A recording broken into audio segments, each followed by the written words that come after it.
first panels of this afternoon at an event net at work organized by the Martin Center. This panel it was arranged and organized by Topas, a political institute of a Czech political party, TOP 09. And it is going to focus on technology transfer, the untapped potential of the Central and Eastern European region with a specific focus on Czechia, but not only. We're going to look, of course, at the entire region. I have the great pleasure to introduce the speakers today. That is Alena Mastantuono, who is a delegate of the Czech Chamber of Commerce to Euro Chambers and also a member of the European Economic and Social Committee. Welcome, Alena, and thank you for being here. Good afternoon. And Otomor Slama, who is the board chairman of the Charles University Innovations Prague. Welcome. Good afternoon. And of course, we are very happy to see you all here. And if you're watching us online, thank you for being here with us. Just a little bit introduce the structure. I'm going to ask my speakers to give a short introduction what they want to talk about. And I have prepared questions. I have, of course, lots of questions, but I'll be very happy to give also the floor to you, and you'll have an opportunity to ask what you would like to know. So thank you again, and I will first ask Otomas with his opening statement. Yeah, of course. So good afternoon, ladies and gentlemen. Regarding the history of the technology transfer, the roots of modern technology transfer starts in the 1970s in USA, Israel, Great Britain, and also some of the Western European countries. The roots of tech transfer of Czech Republic can be calculated about 2 decades ago, so about 2002. And the same situation is with the Visegrad 4 countries and mostly of the whole CEE region. What is the technology transfer about? Without the technology transfer, there will be no outcomes of the research and development will be on the market. No outcomes of research and development will serve the society, and also no outcomes of research and development will, for example, help cure all the illnesses. All of that is done by the technology transfer. Just imagine a scientist that is standing in the white coat in the laboratory, pouring some reagents, and then it works. Eureka, it works. He just invented a new cure for tuberculosis, which is better, cheaper, the innovation in tuberculosis cure. And just pause the time, move to the pharmacy where you are able to buy the pills. And all the time between that, where the scientist is standing in the laboratory pouring the reagents, and the time where you can buy the pills is covered by the technology transfer. Because on the one side, you have the technology, the outcome of the R&D, which could be also a knowledge, not just a patent or some very technical stuff as a prototype, but also a knowledge. The outcome of R&D, the technology, is then transferred. The definition of transfer is moving something from A to B. In this field, you are moving the technology from the academical sphere to the commercial sphere or to the applicational sphere. So you are moving technology toward the society. And that is why the technology transfer is so important, because without the tech transfer, we wouldn't have the inventions on the market. And why does Czech Republic plays a specific role in the innovations? Czech Republic has a huge potential in innovations, because we have science on high level, on a global scale level. We also have a modern and developed scientific infrastructure which was and also is funded or still funded by the EU funds. We still have quite low personnel costs, quite low salaries in comparison to the Western countries. And also finally, the Czech government supports the development in the field of the technology transfer. We even have a national innovation strategy up to the year 2030. We have a new position of Ministry for Science, Research and Innovation. And we also have success stories with the international impact. We are even here discussing the potential or untapped potential of the technology transfer. So there is no doubt that the positive change in technology transfer is right now happening in Czech Republic. And the question is the positive potential in tech transfer that is currently happening scalable up to the CEE region? And I would say that yes, definitely yes. Because it's currently spreading throughout the Czech Republic. And the same potential I can see in the Visegrad 4 countries. And furthermore, the potential could be developed in the Eastern European countries too, into the CE region. However, the untapped potential is everywhere and can be easily wasted. So just can't rest on our laurels now. We have to roll up the sleeves, work, and untap the full use of the potential, not just in the Czech Republic, but in the CE region as a whole. Thanks. Thank you, Elena. If you could give your opening statement. Thank you very much, and good afternoon to everyone, and thanks to Martin Center and Topaz for the invitation. I think it was really good to say, what is it, the technology transfer? Sometimes people do not understand it completely, so we know that this is a process of convening results stemming from scientific and technological research to the marketplace. Me personally, I represent businesses, so I see a bit from the other side, and I think that the technology transfer, it's not only about transferring from A to B, but about how to match these a bit different world, the scientific world with the business world, because then both, if they work together, they help to each other. I think that then the result make a big breakthrough.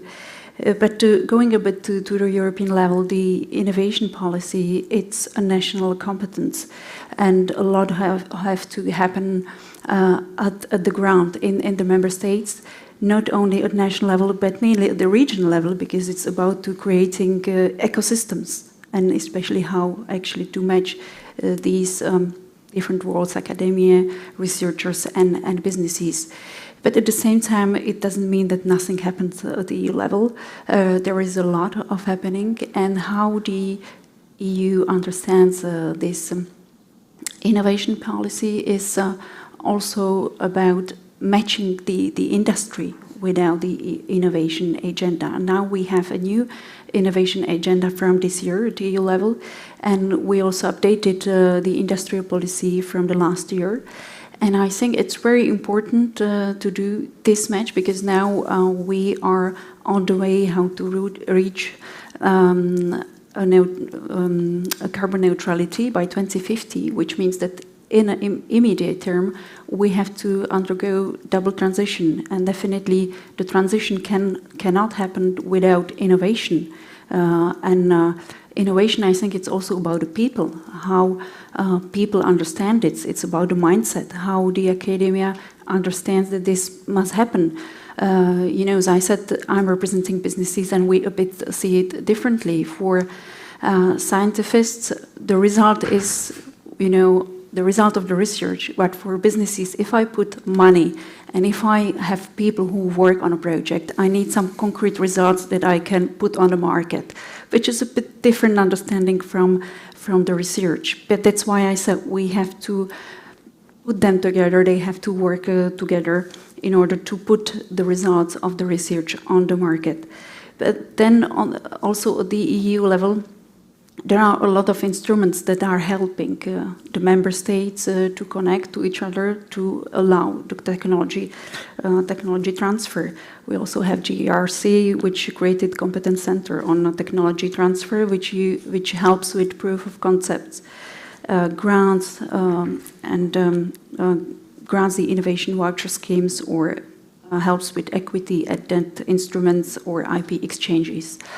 And of course, I said it's also about money, that the innovation agenda is accompanied with the multi-annual framework program, which sets objectives, priorities, and the financial package. And I think everyone knows the Horizon Europe, which helps to finance the innovation and research. But there are also money in the cohesion envelope, and what I think it's good also to create the synergies between the European programs and the cohesion policy as a kind of a follow-up in order to really get some concrete results at the region level. And then we have also the financial instruments, and also that there is a European Institute of Innovation and Technology. In the Horizon Europe, I think there are good examples of how we make working private sector with public sector. There are the PPPs, so-called joint undertakings. We have nine joint undertakings where really business works together with academia and research centers. And they're complementing existing Horizon Europe framework by addressing global challenges. As I said, we see as businesses it's about the mindset. So what we also ask is that people are educated in a certain way, that they understand this need for technology transfer. As I also said, it's logic for businesses to commercialize the outputs. We also see that it's not only about people or money, but it's also about the regulation. What kind of environment we create, which is friendly to the technology transfer. And all EU and national policies, in my view, that have an impact on industrial competitiveness should be mobilized in this sense, like the state aid, what kind of area we support in research and innovation. Taxation can be very helpful. Development of standards. We should develop compatible industry-led standards, but also protected intellectual property is important. So we, at the EU level, should work towards more harmonized EU's fragmented patent system by working together with member states on the implementation of the European unitary patent. So, as I said, the policies, also other policies, should contribute to this, to create friendly business environment. If not, businesses will leave Europe, and I mean, then we're in a very difficult situation. So we should all work on that it happens. I have a colleague who's saying in the committee, you know, in the US, when they innovate, China copies and Europe regulates, which is not a good example. I mean, we should really be open to innovation. Thank you. Thank you both for your opening statements. I was already writing all the questions that popped up in my mind. But the first thing I would like to ask, Ottomar, you said that, you know, and it says so actually that it's an untapped potential, but I would like to ask you, for those that still see Central Europe more as an assembly plant than actually the innovation center, where would you see the strengths of competitiveness in terms of innovation in Central Europe? And easier for us, I guess, to also understand, can you give some examples that will be from Central Europe, not just from Czechia, but from other countries as well, that we can better understand what you mean that you know, it's doing really well and it can actually lead the region? Sure. As I have said, the competitiveness of the region stands for the science on the quite high level on the modern infrastructure and on the low salaries. We are able to invent amazing technologies in, for example, in nanomaterials. We have nanospiders which are spread around the world. For PCR or for COVID-19, we have came up with the innovative PCR testing, which was used in 5 or 6 European countries. The tech transfer was very fast. The disease came up or the pandemic situation emerged in about May 2020. And in September 2020, we already had the technology on the market, a certified technology, which was used in all Visegrad countries. The company made about 25 million euros in a year, which were again reinvested into the R&D. This is how the tech transfer works. If you have Avast antivirus within your laptops, it was also invented in Czech Republic. This is another example of how the IT works, or how the IT tech transfer could be done quite quickly and from the CE region or from Czech Republic.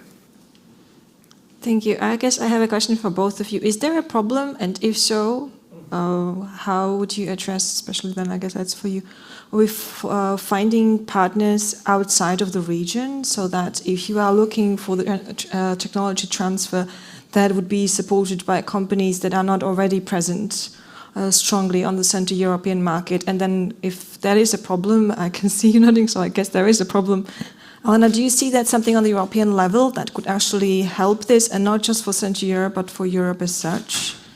Yeah, as I said already in my speech, there are a lot of networking projects that these, let's say, businesses from different countries, but also research centers can work together. So this is very helpful at the EU level, that this is putting different actors from different countries, and that's very helpful also to find out the partners from another country. But I just wanted to react to the previous question, because you said that we really have the knowledge. That's I completely agree. Maybe I would also add that we also have the knowledge from the industry. We're very much industrialist country, and I liked before we started, you told me the story that now we are in kind of a period that we are reopening the drawers that the scientifics during maybe communist time or maybe 20, 30 years, they put in the drawer, and now we actually reopen them and try to reuse them and put the results of the research on the market. And this is very important to say that that's the right moment that it will happen. Unfortunately, we are in energy crisis, and we see that the companies are reducing the investments in this field, but I hope that it will happen afterwards. So do you think it's sufficient? What is the level of the networking from the European level? How do you see the reality of looking for the partners, business partners? If we are looking for the international partners, usually we go for the not directly to the headquarters, which is in some other country. Usually we start with the company which is located in Czech Republic or in the CE region at least, and then we can go up to the headquarters. It's much easier way from our side. Also, you can start on something much more smaller and make it bigger. I would say there are a lot of platforms where we can share or spread the information about the technologies which are available, where we can do the matching, but still, and Alena said that, it's about the education and about the changing of the mindset on both sides.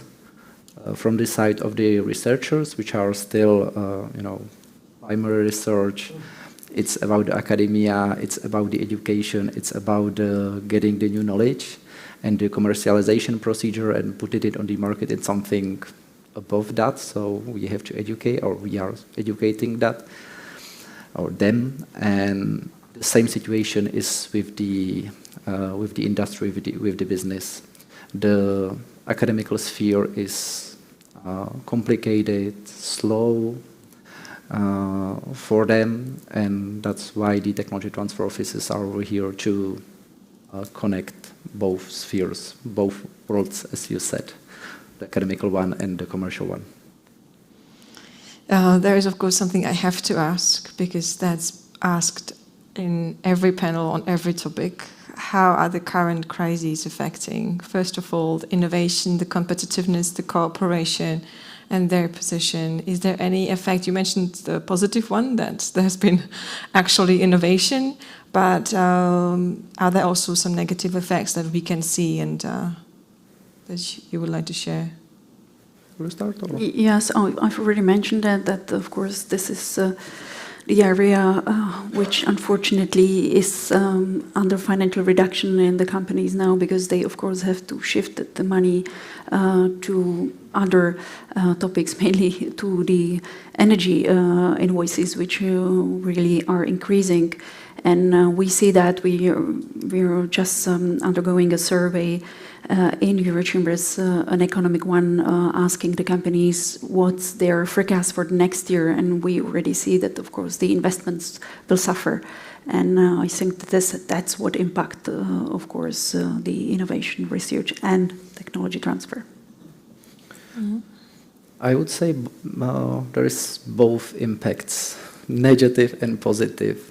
Negative impact of crisis, which was COVID-19, currently the energy crisis, is complicating the technology transfer procedure, because if you are transferring the technology or licensing in the technology, is usually the development activity. And if you are in the crisis, you are cutting the budget. Usually the first cuts goes for the development activities, where the tech transfer is located. On the other side, as every crisis opens or brings the opportunity, if there was a COVID-19 crisis, the tech transfer in the area of molecular diagnostic of COVID-19 and cure for the COVID-19, a vaccination for COVID-19, was, of course, something which all of us needed.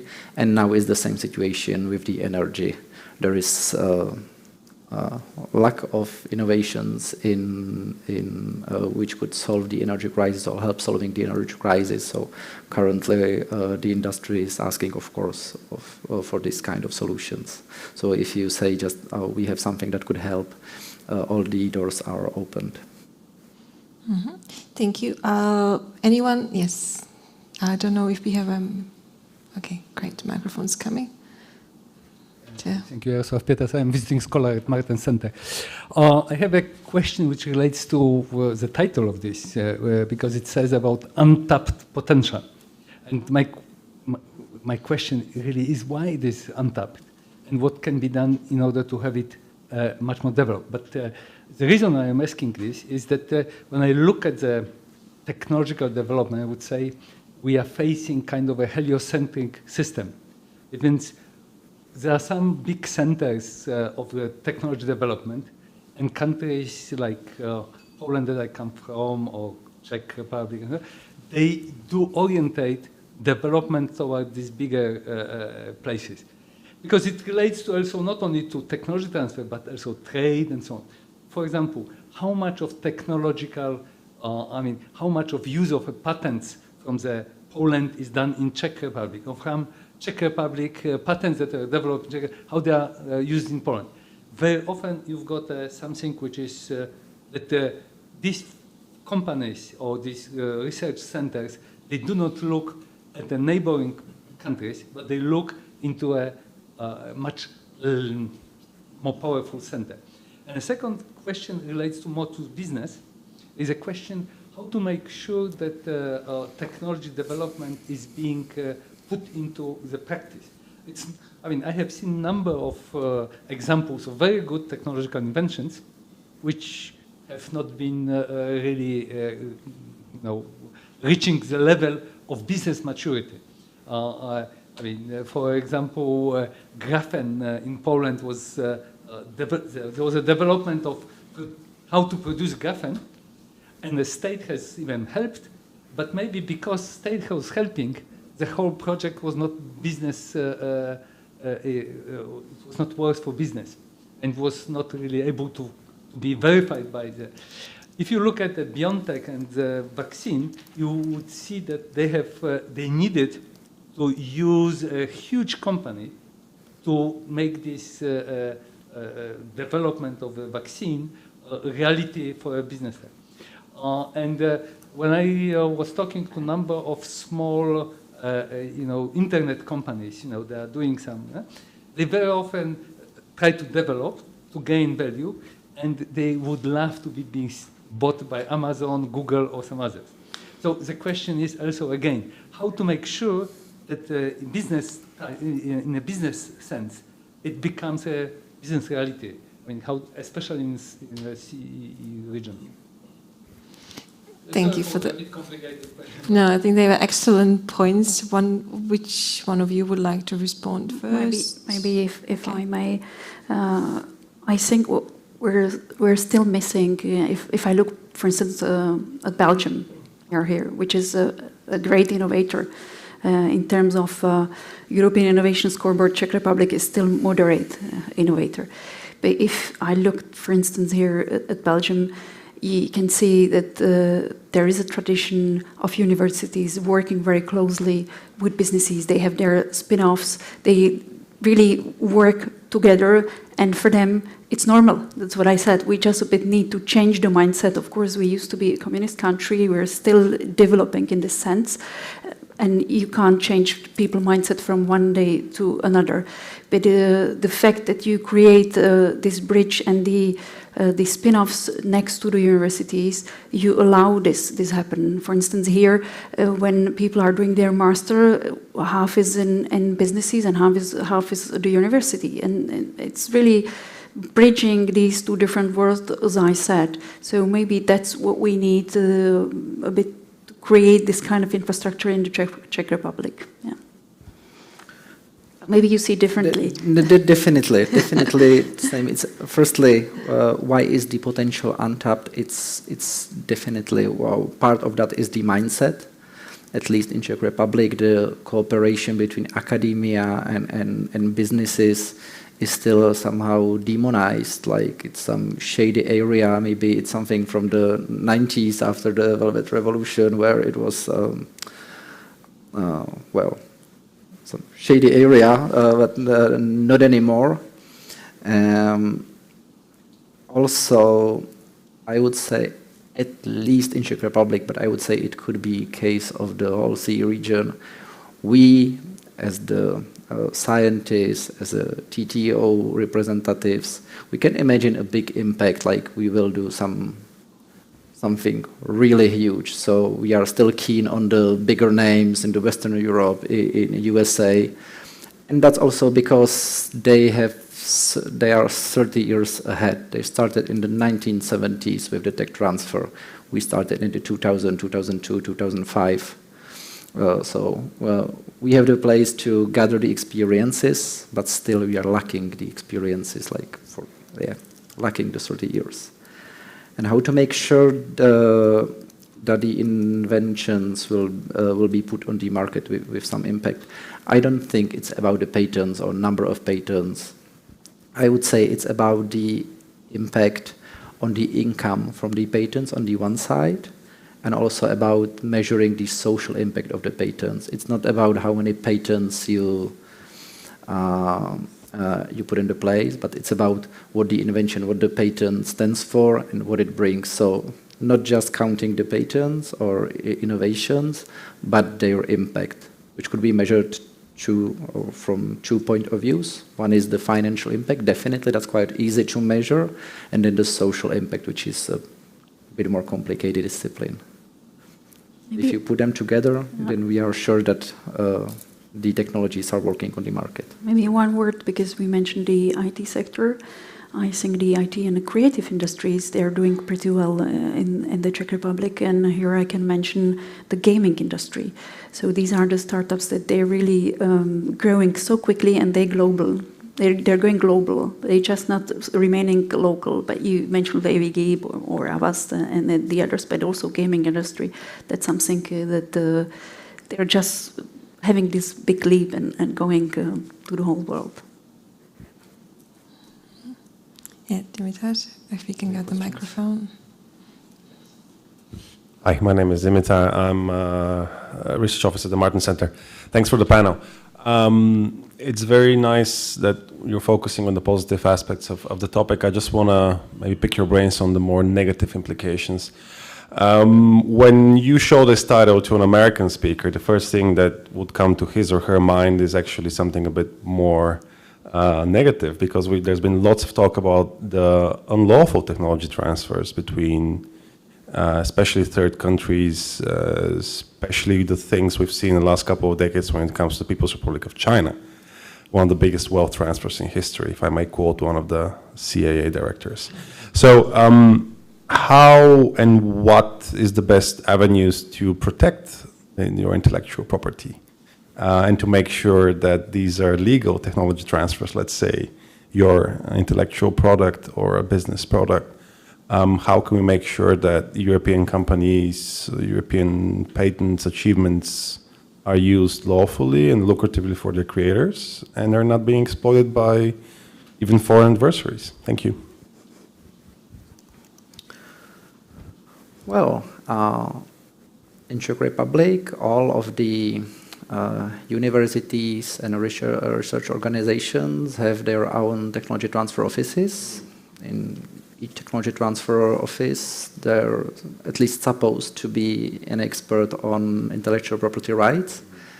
That's the same situation as with my office, where I have a whole team for the intellectual property rights and intellectual property protection.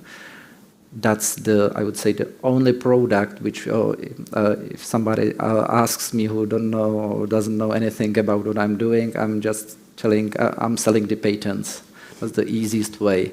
So I would say the first rule is that you have to protect what you are selling. In our case, it's the IP rights. So again, it's about the education and about the experts that are doing the tech transfer. First thing is that makes the value as the IP protection should be wide and robust in order to get the money back from that. So definitely I'm heading back to my previous answer. If you are measuring the income of the patent or of the technologies that is transferred, then you can make sure that if somebody is paying for that, usually the bigger companies, then the IP protection was done right. And the situation that Asian countries are copying that, yeah, they do. Yeah, I think that then there is a space for EU trade policy, how much pressure the EU can make on its global partners. Not only in the FTAs or other trade negotiations. And of course, I think it's about how the politician also can make a pressure on non-EU countries, and that would be a big advantage, that it's not up to each member state, but that the EU can make this pressure as a whole bloc. Thank you. I have one. Hi there, I'm Garvin Walsh. I'm a visiting fellow at the Martin Center, but I also have a very small tech startup. And I wanted to ask about venture capital, because venture capital, is particularly in the west coast of the United States, has been a huge motor of innovation originating in scientific research, whether it's IT or biotech or now increasingly environmentally friendly energy generation. And it's a kind of model that has found it difficult to survive outside the west of the United States. East Coast venture capital in the United States is very different. British venture capital is very different. Belgian is, again, very different. And there may be one or two aspects that make Silicon Valley particularly unique. One is its tendency for to back large numbers of things at high risk in the hope that one or two of them will turn out to be huge successes. And this enables them to back earlier stage companies, it enables them to try riskier ventures. The other thing is they tend to give more equity to employees. So you get a generation, so you get people graduate from PayPal and then start Tesla, or take over Tesla, to pick an example of somebody who's been in the news recently. And the third one is venture capital firms don't always demand majority stakes in companies, at least at the beginning. I've been trying to raise money in Belgium, and the culture is quite different. Example, and also in the Czech Republic, they expect to see companies with a longer track record. They often demand very large equity stakes. And in your experience, does this mean that you can't quite create the sort of fizz of West Coast United States? The situation is changing rapidly in Czech Republic. I would say the same situation is in Poland. I'm in the tech transfer industry for about 12 years, and about up to like 3 years ago, it was about selling the IP and licensing the IP. And about 3 to 4 years, or since the time where the National Innovation Strategy was written, there is a huge emerge of setting up of academic spin-off companies. The subsidiaries of the universities, which are run by the scientists, very usually together with the venture capital. So I would say that's the same situation in Poland, where there is a boom of spin-out companies also. You can see emerging of a lot of venture capitalists in the Czech Republic. There are a lot of new funds which are oriented on the quite early stage of the technology transfer procedure. And I would say every month somebody is calling me that he is going to start a new venture capital fund for tech transfer for the commercialization procedure in last one, or just after the COVID it emerged, and the situation is also it changes the situation dramatically, because it's not anymore about the lacking of money. Currently it's about just matching the money with the technologies. So it's changing definitely, but in a positive way. I want to say the same. The basis is that we are more prudent. We're not taking so much risk, and we still rely more on banking sector. But of course, that's also part of the innovation agenda. We know Europe is mainly like this. We are not the US, and more you go deeply in Central Europe, it's really, we rely on banking sector. We are more prudent, traditional, but it's good to see that this is moving in a good direction. Thank you. Do we have any further questions now? I'll let you think a little bit more, and I'm going to ask one more possible negative effect that comes to my mind right away after the question. And that was about the possibility, the dangers of brain drain that is associated. First of all, if we, not only from the countries to other countries, and talking about the scientists, because you mentioned that one of the advantages is the low pay, which for me, working at the university, this is actually one of the huge disadvantages, and we do see the brain drain because of this. And I can imagine that in natural sciences, that's going to be much worse than it is in the social sciences. That's my field.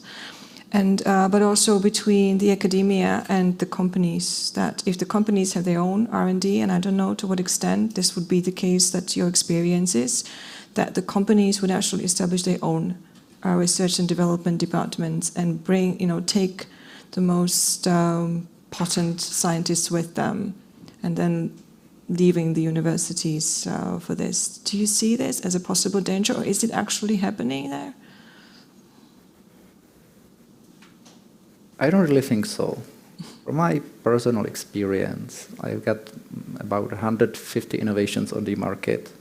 done by my team, and just about one of the scientists was moved from the went from the academical sphere to the commercial one and left the academical sphere at all.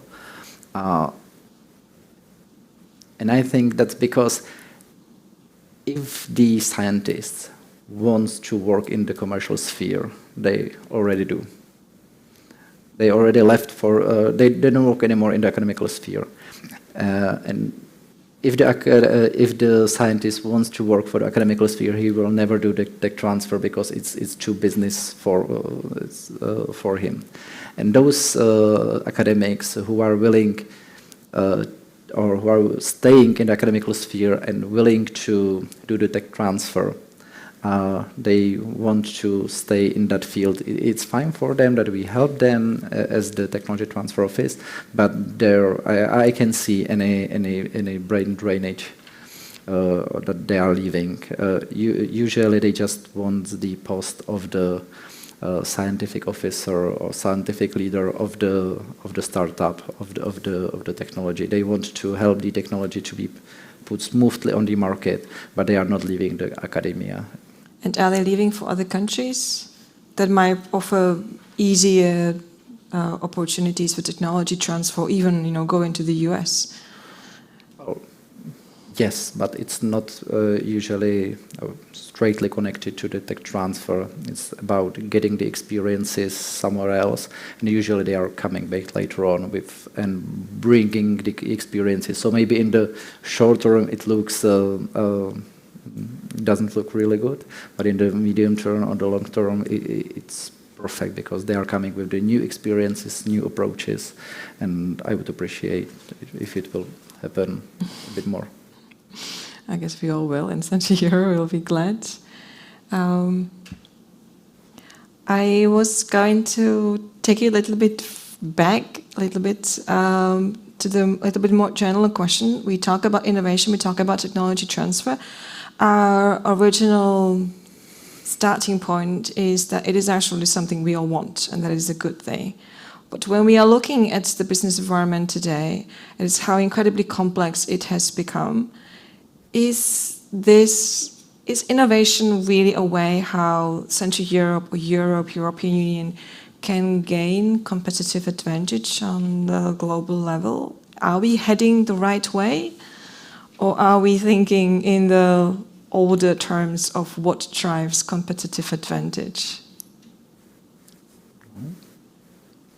In terms of regulation, I think we are all at the same level in the EU.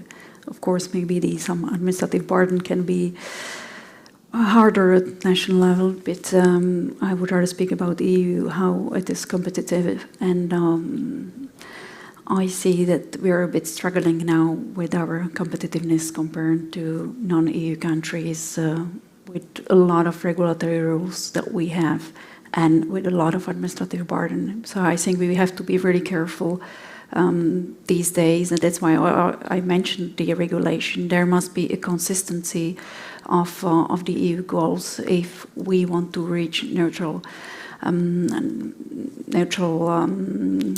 Europe in terms of carbon. We also have to think about how we still will be competitive in the whole world.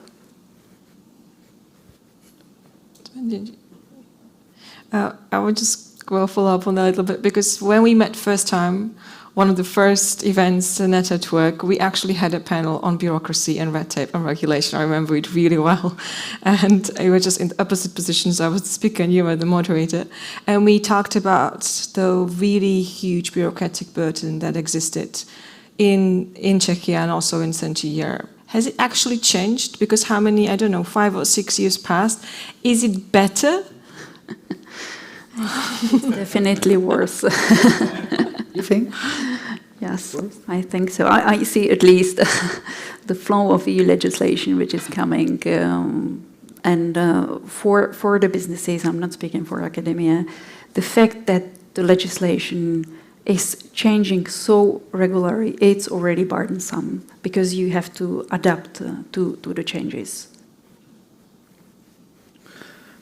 I would say for the technology transfer, the biggest bureaucracy trouble which we are currently facing is the certification of medical devices, because every time I have something that should have been certified as a medical device, it is every time a huge obstacle in order to put it on the market in the EU.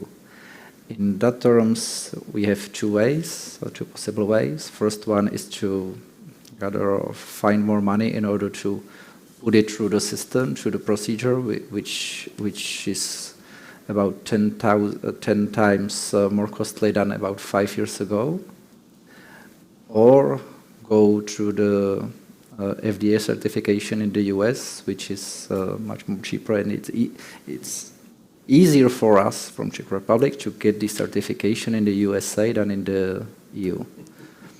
And then it's possible to use the data from the USA, which are easier to get a certification in the EU. So for some technologies which are certified as a medical devices, we just use this strategy to go to the US market, do the clinical studies in the US, have the FDA certification, and then ask the EU if we can get the certification based on the certification from the USA. Yes, why do it simple when we can do it complicated? Yeah, sure. But I just thought one thing that we could learn from the first crisis, the pandemic one, it's that we allowed quicker testing and certification. Maybe that would be good if we can keep on.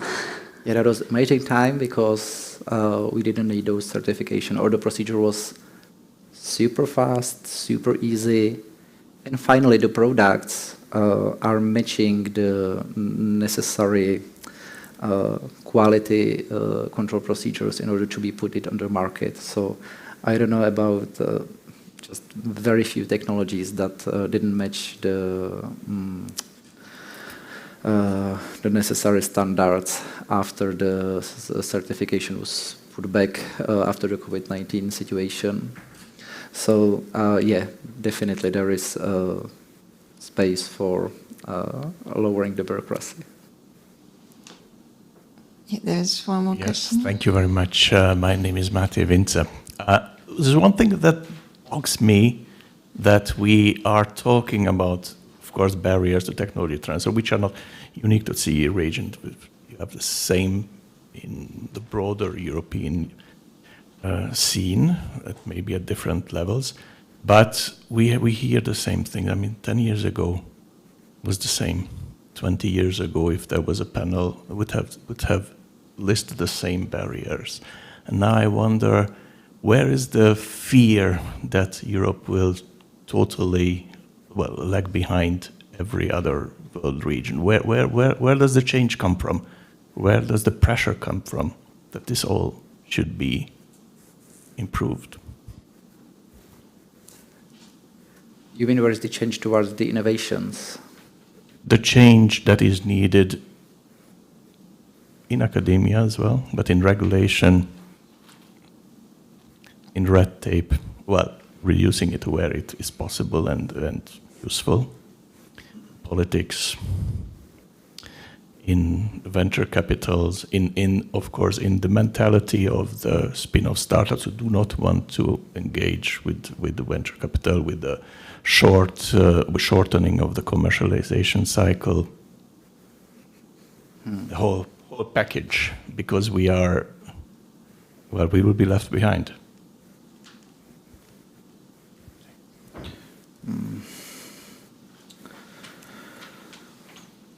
For example, I'm coming from the academical sphere, from the universities, and there is put a bigger impact on or pressure on cooperation with the academia. For example, in terms of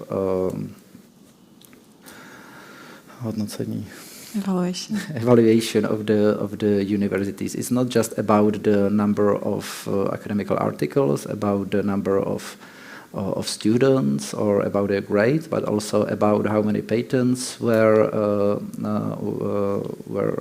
put on the market, how many spin-off companies were set up, how much money came back to the university from the commercial sphere, from the cooperation from the commercial sphere. So that's maybe one of the sides why, for example, the universities are going towards the cooperation with the commercial sphere. On the other hand, we just came to the time where we have the technologies on the tables within the laboratories, in the universities, and we just don't know what to do with them. It's fine to have further money and put them on the market. The scientist also wants to put the technologies on the market. The doctors, the medical staff wants to have new technology. So we can see it in the Western countries that it works. So we are just copying the system. The numbers, if you compare it to Asia or US, it doesn't work. Yeah, I think the question was why we still don't ring the alarm, because we're in the process of this red tape and burdensome policy and losing competitiveness since many years. So if I understood correctly, it's when we start ringing this alarm, and you just mentioned it, and I wanted to say, because we see, for instance, China, and I mentioned the energy transition, 0.02% of industry in solar energy is in Europe. The rest is outside. And we want to undergo energy transition. How is it possible that we are so weak in this? Like we import 80% of solar panels from China. How is it possible that we don't produce it in Europe? That's the question. And if I ask this to the companies, if it's about the technology transfer, if it's because the salaries are very low, or any kind of other, maybe the subsidies. And they say, because the regulation in Europe is so burdensome, because we have the rules on energy efficiency, and if you produce the components, the wafers for solar panels, when you produce them, they're very energy intensive. Therefore, we go out of Europe. That was my point. The overall policy must be consistent with our goals. Okay, we have a follow-up question. Yeah, I mean, if you look at where value is added in an industrial supply chain, it's added at the design phase and it's added at the sales phase. The intermediate manufacturing stuff is pretty low value. And one of the kinds of transition that Central and Eastern Europe needs to make, and has been making, but needs to make more strongly, is to transition from second generation industrial manufacturing. I'm afraid even including those wafers. Let those wafers be done in China, quite frankly. The money isn't made from making the solar panels physically in China. Now, there may be strategic reasons why China might not be the best place. Maybe they should be made in North Africa or something instead. But the actual design work and the marketing work and the stuff where you really make profits, it doesn't happen in that manufacturing stage. And I think overall in Europe, we're still far too sentimental about manufacturing industry. Whereas in fact, manufacturing industry is not where real innovation happens, where productivity happens these days. Yet across Western Europe as well as Eastern Europe, manufacturing nostalgia is very strong in France. It's still extremely strong in Germany, where we've had a positive effect of the energy crisis, actually, is that Germany, which has been tied too long into manufacturing industry, has now actually moved a lot of energy-intensive, but ultimately not that valuable production out of Germany under the cover of the energy crisis, and that it will allow Germany to be much more productive than it's been before. We need to look at the high value-added technologies of the future rather than trying to preserve an old industrial base. I completely agree, but then there is one thing that we've learned in the first crisis. It's when you have disrupted supply chains. And now, even more in the energy crisis, we see how important it is not to be dependent on certain countries. So what happened with Russia? Maybe one day we will be switched off by Chinese because they will not supply us with solar panels. So that's why I said it must be a bit more strategic than it used to be. Yeah, it brings up also the question of course, for countries like Czechia, which is so heavily dependent on manufacturing, do you see that there is a lot of political sensitivity because of the jobs, the employment? I mean, you cannot, I guess, that easily switch from one to the other. Would be the case some extent in Germany, some extent in France. But do you see this as a block for a problem for the Central European countries, that they have this really strong manufacturing tradition? Or you see that as non-factor at all, or maybe even an advantage to the future of innovation and technology? I think the politicians are aware that we need some more added value products, that's for sure. I was 2 weeks ago in a Czech mining region, which is going from coal mining to data mining. So of course we're undergoing this change, this transition, as we call it. We will have a just transition. Then of course we need to explain people how they have to change the job and going from coal mining to data mining. But I think we still will need the industry. That's how we build up our economy, and we still will need it also for the strategic, a bit open strategic independence, I'm sure. Do you want to? Okay, so, Angie, this is it. Like, are we going to actually face maybe a moment when the technology is going to make manufacturing easier, less manpower? But are we going to face the new Luddite movement, where people are going to be angry with us because their jobs will disappear? And that, of course, in the times of a crisis, they already have so many anxieties, and that adds to the anxiety that the machine will come and take over their job. Is that something that we need to consider in the specifics of the Central European region? Is it a threat? I don't think it's a threat for Central European region. It comes with every industrial revolution, every change in society, in the technology terms. So we will face that, of course. Yeah, I think it's still, if you have digital technology, you will need people who will actually manage these, or even artificial intelligence or digital intelligence or Industry 4.0. You will still need people who will manage these. And we three know that the word robot is a Czech word, so so I think that we will manage this. The robots will definitely not take over the work of people. Yeah, I guess it's then for people like me, the social scientists, to figure out how to communicate that to the society and not leave that to the scientists and the businesses. Our time is up, so thank you very much to our speakers that you could be here. Thank you all for being here. For everybody who was watching us, of course, thanks to Martin Center for organizing the event and for having us here. And if you have any questions, the speakers will be here for a little bit longer, so you can ask. Of course, I will be here the entire afternoon. So I'll see you later. Thank you. Thank you very much.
Nagy Csaba,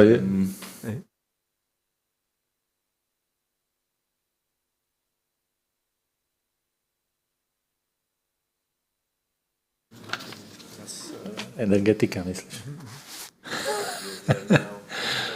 I'm on air.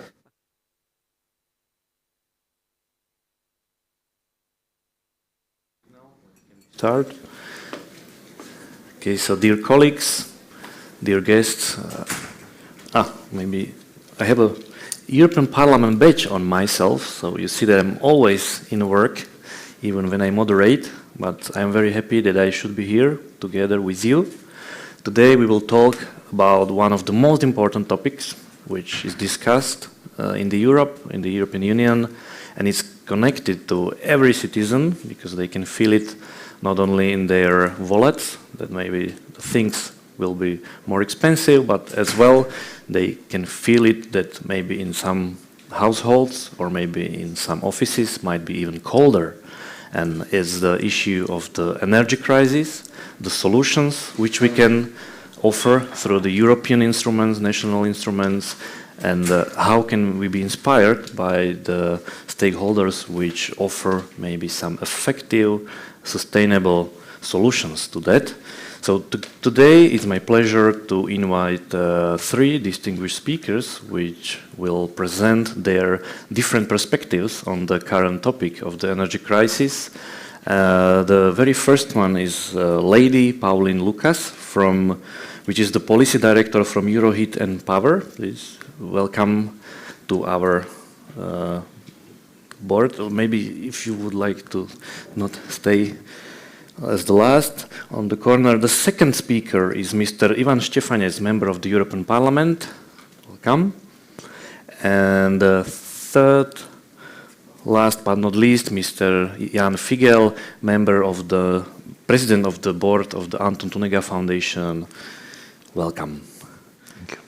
So, with your permission, I will allow to sit. And before I will give the floor to our distinguished guests, which I'm very thankful that you have accepted our invitation, my first question will go to you as an audience, because you are the most important part here today. My question will be, and you can reply with raising your hand if you agree. The question is whether you think, and if you will evaluate the current state of play, how we are dealing with the energy crisis, do you agree that we are on a good way or on a good path to solve this crisis? If you agree, then you can raise your hand. Okay, some people are shy to raise it too high, or maybe thinking about it. Well, at the end of this debate, we will see if there will be more hands up. And it's the task of our speakers maybe to convince us that they are doing the best to solve this problem.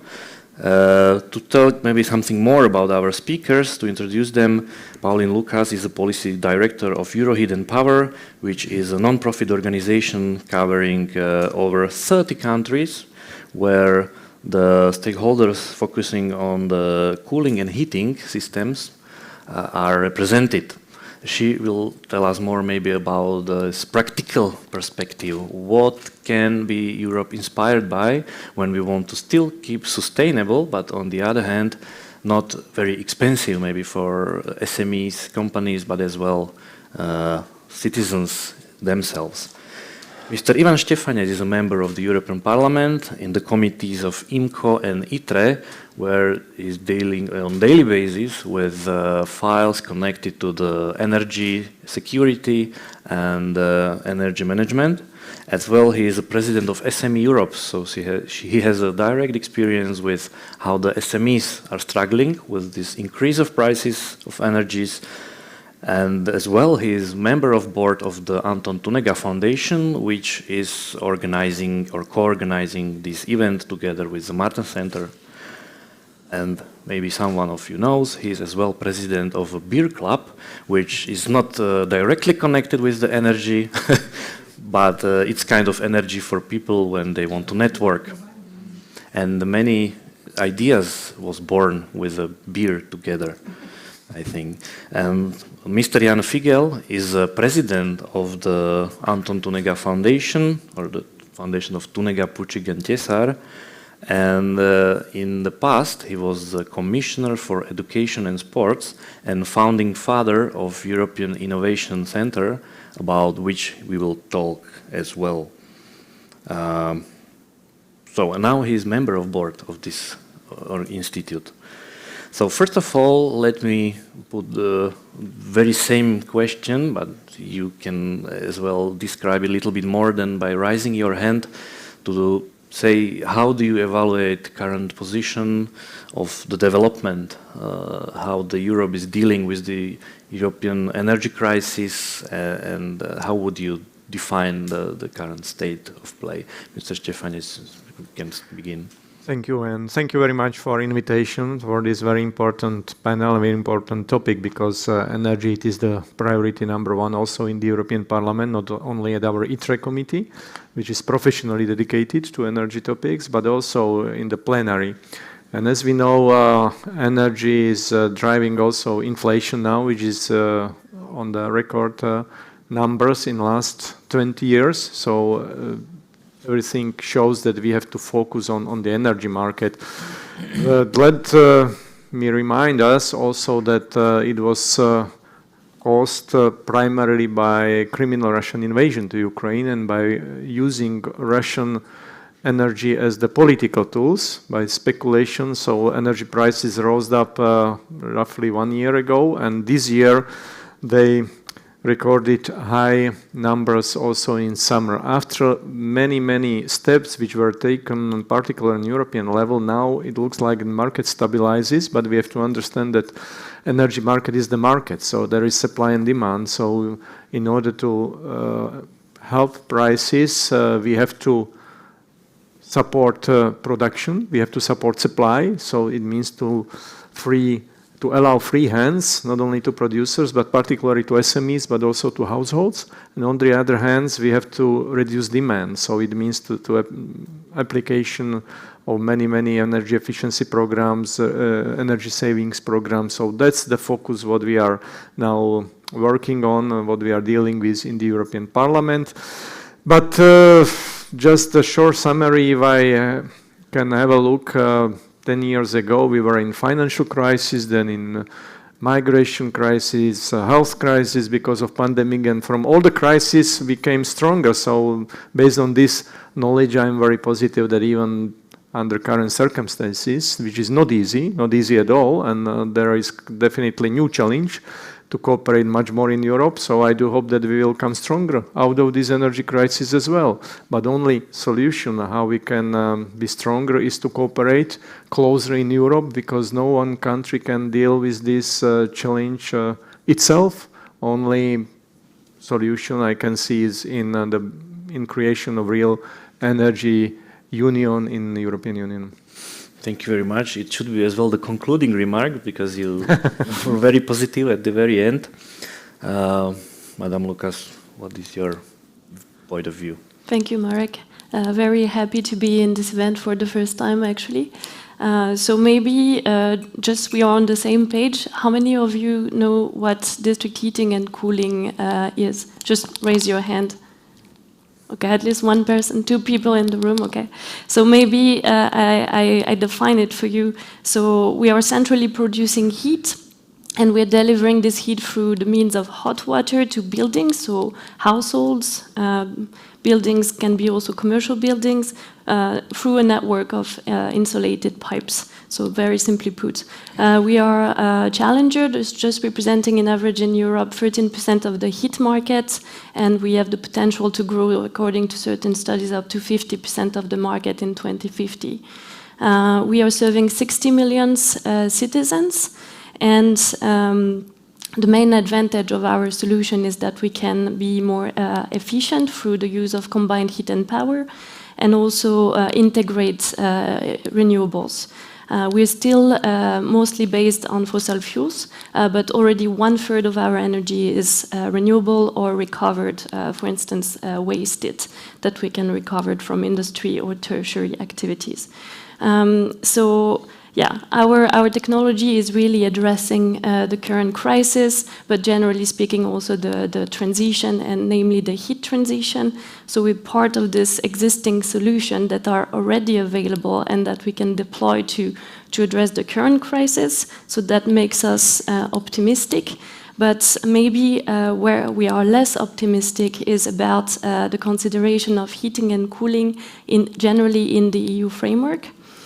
So heating and cooling is a very sizable challenge. It's half of the energy consumed in the EU.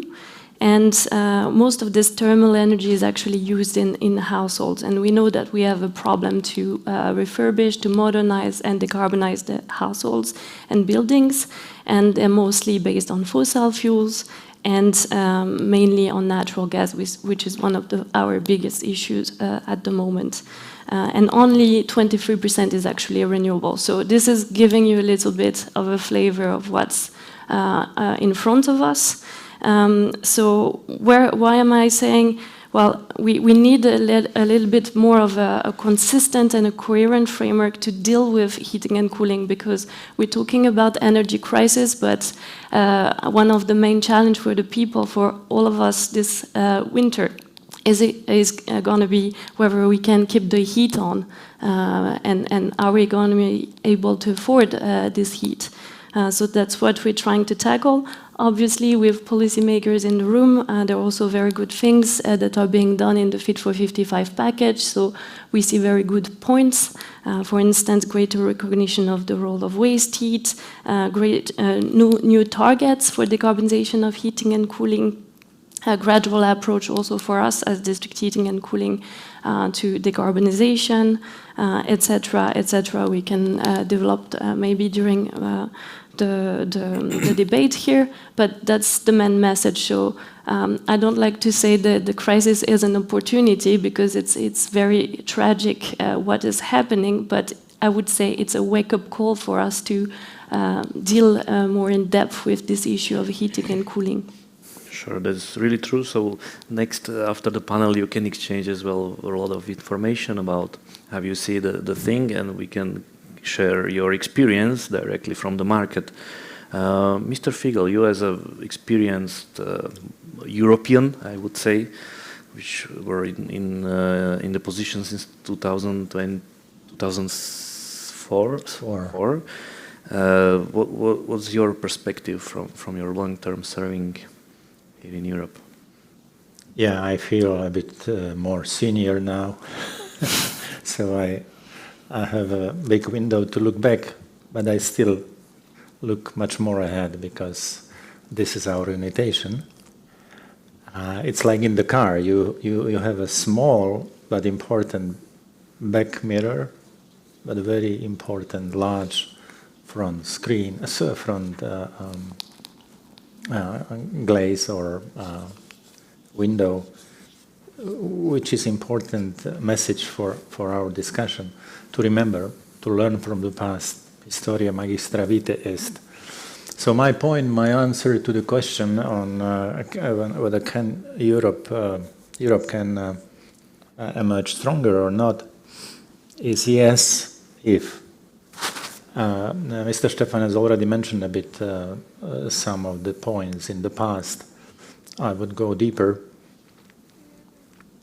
The existence of European Union came after the major tragedy, not crisis, tragedy on the continent, in the world war, Holocaust, unimaginable for us today, but still, Europe in very inhumane conditions. We had also other crises, for example, oil crisis in the 70s in the West.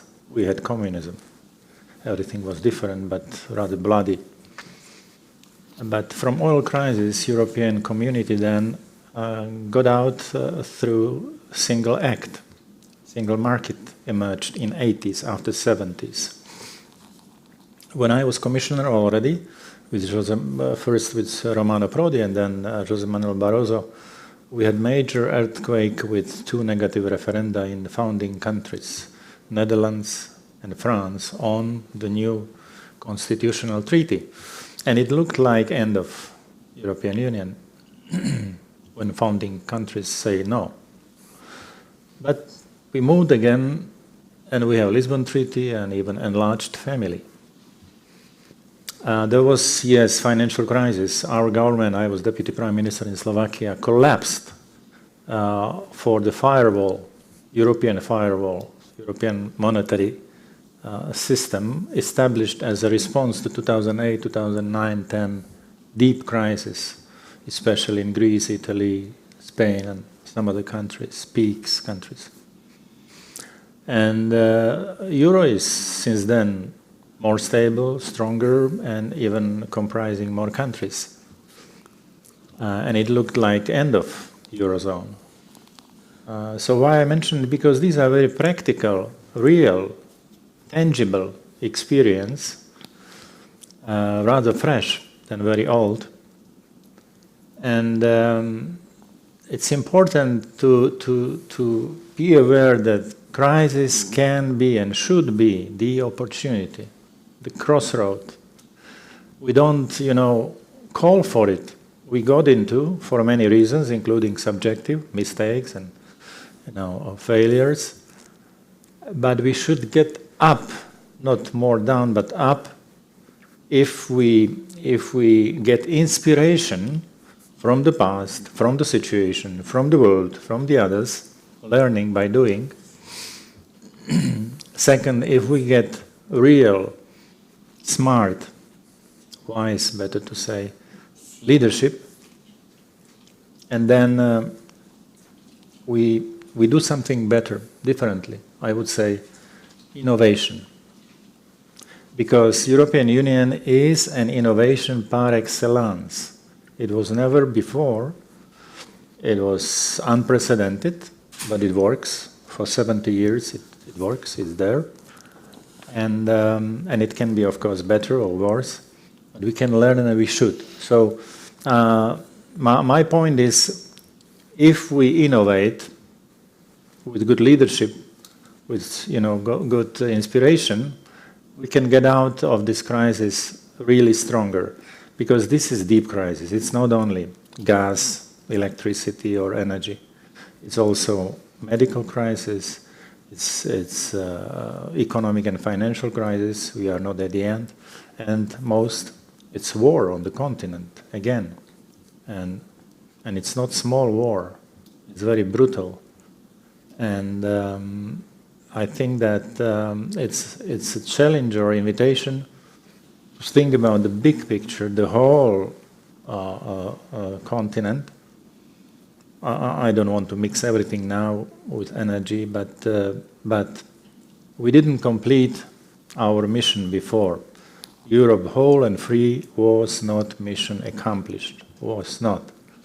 And why and when, it's for another maybe debate, but within this big frame, there is energy compact, which we need to address via innovations. And yes, I will maybe add still this point and finish with that. In 2006, José Manuel Barroso came with the idea European MIT. And many people were joking or, bluntly criticizing that, again, Brussels coming with something and Europe will never be competitive with Americans on such issues like innovations. We had interesting meetings, and at a certain moment he asked me, or devoted this role to me as Education Commissioner, to establish European MIT, which we have since 2008. After 2 years of uphill struggle, the agreement was achieved of EU25 to establish European Institute of Technology, of Innovation and Technology, EIT, which is located in Budapest as headquarters, but actually is a continental-wide innovation ecosystem, the largest on the continent, growing. It's a teenager since 2008. It started with 300 million euro, now has 3 billion euro budget. 9 knowledge and innovation communities, and one of the first was and is, and I would say one of the best, is InnoEnergy, innovative energy, which means a lot of work on electric cars and innovation batteries, innovative batteries, on solar energy, on green hydrogen.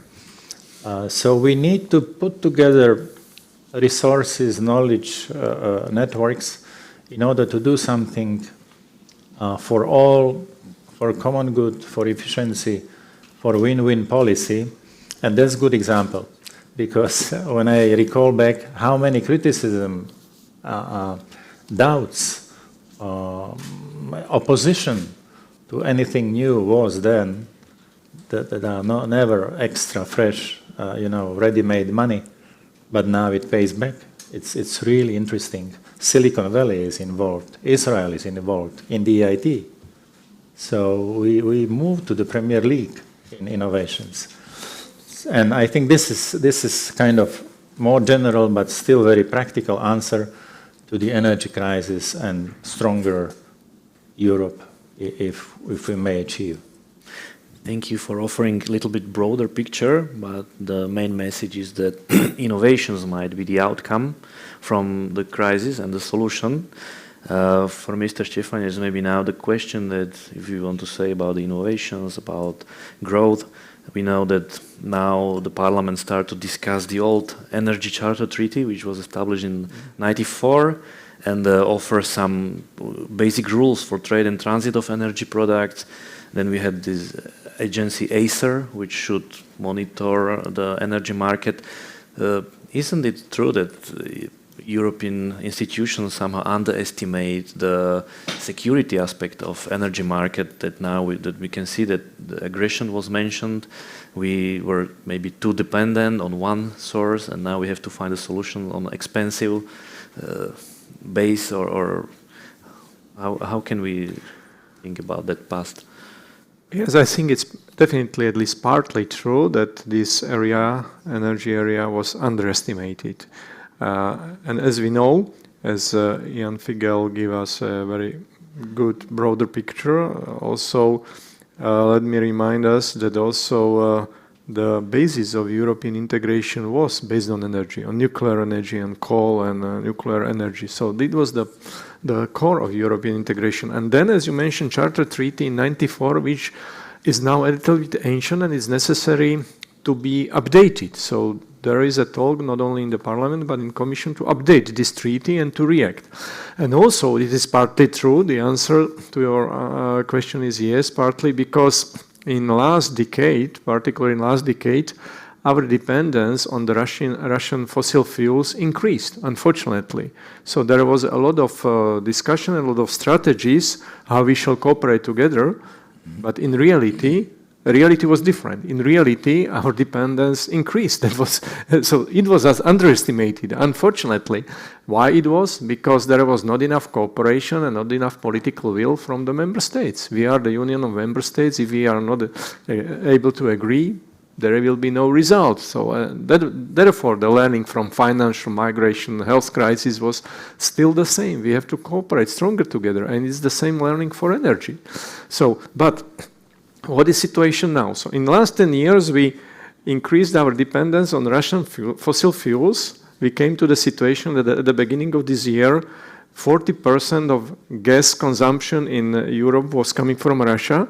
Now, after 8 months, only 6%. So we were able to change it quite rapidly. So finally, there is a strong wake-up call, unfortunately a very tragic wake-up call, but something is moving. So after many years of not really doing enough, not enough activities, this year was like, yes, finally, there are some activities. So half a year ago, we agreed that we will cooperate in terms of gas storage. And we succeeded. At least for this winter, we are ready.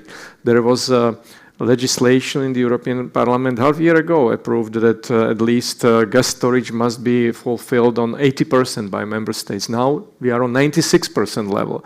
So and there is much more investment into infrastructure, much more investment into LNG terminal, etc., etc. Repower EU just recently, last week approved, which means additional investment into energy infrastructure. So there is a lot of activities, but I have to say at the same time that now it is more costly because of not doing enough in last 10 years. So the answer to your question is yes, partly.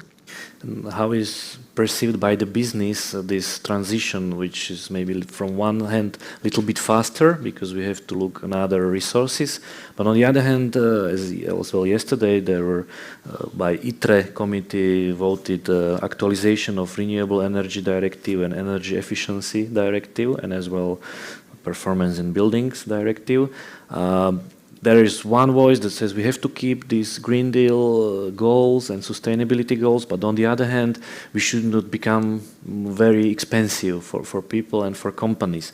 So is there any balance you can see between these options, or how you perceive this change in the dynamics? Yeah, we can. I totally share your perspective. Maybe an anecdote. I arrived in Brussels about 8 years ago. I was working at the time for a public affairs agency, and I was going to stakeholders from the industry to collect their opinion from heavy industry about electrification of industry 8 years ago. And people told me, this is impossible, this is too expensive. And now, 8 years later, we are talking about this. This is not just something far away. This is a reality. We have electrified industry, industry running on hydrogen. There are already pilot project. So it has accelerated a lot even over the last decades, and I think even more over the last month. So, well, I think the way the people are perceiving district heating is that it's a solution for the long term. But what we are trying to explain is that actually we are a long-term solution. We are an infrastructure, but we can already deliver short-term results. Because what we are worried about is next winter, is also the winter after, and let's say in the next 2-3 years. And we have the potential to that. So what we say is it's not very nice to say, yes, we are still using gas, but that's true. We need natural gas. But when you're using it to produce heat in a combined heat and power plants, you are saving this gas compared if you're using an individual solution. So already there is a European think tank, Agora Energiewende, that is telling us that by using district heating, you can save to 12.5 BCM of gas by 2027. So we can make an impact in the short term. And then what we need to look, and it's difficult because it's this short-term pressure that we are under, but we need to look in the next 2-3 years on deploying the solution. And also this is what we're trying to do with this addendum to with the Repower EU that are amending RED, EED, EPBD to accelerate this transition and make it come a lot faster. The dynamics in the parliament is these days very high level, and you can observe it as well.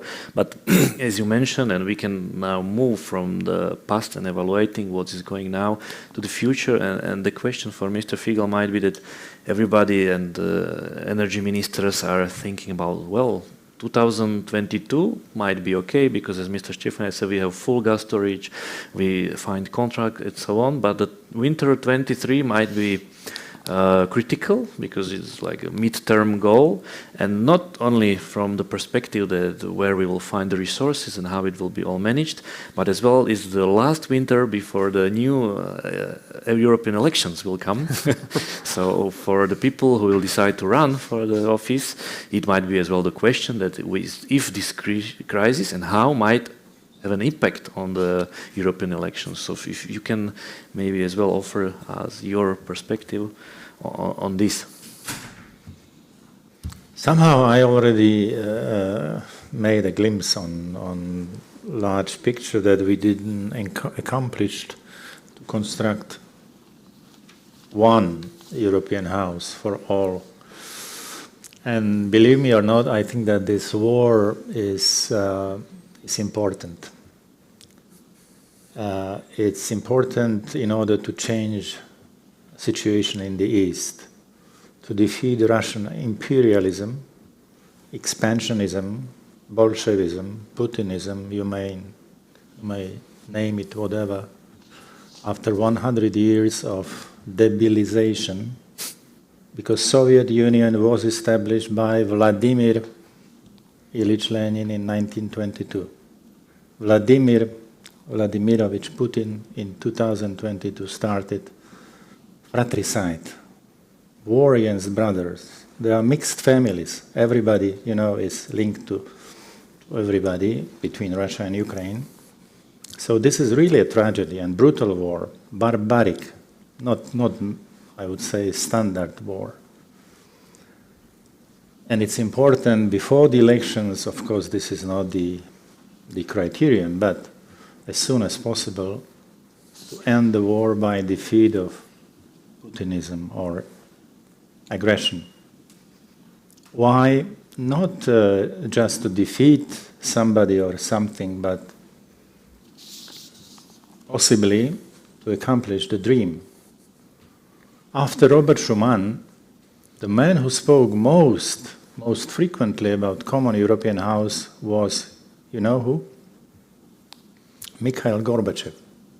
Mikhail Gorbachev.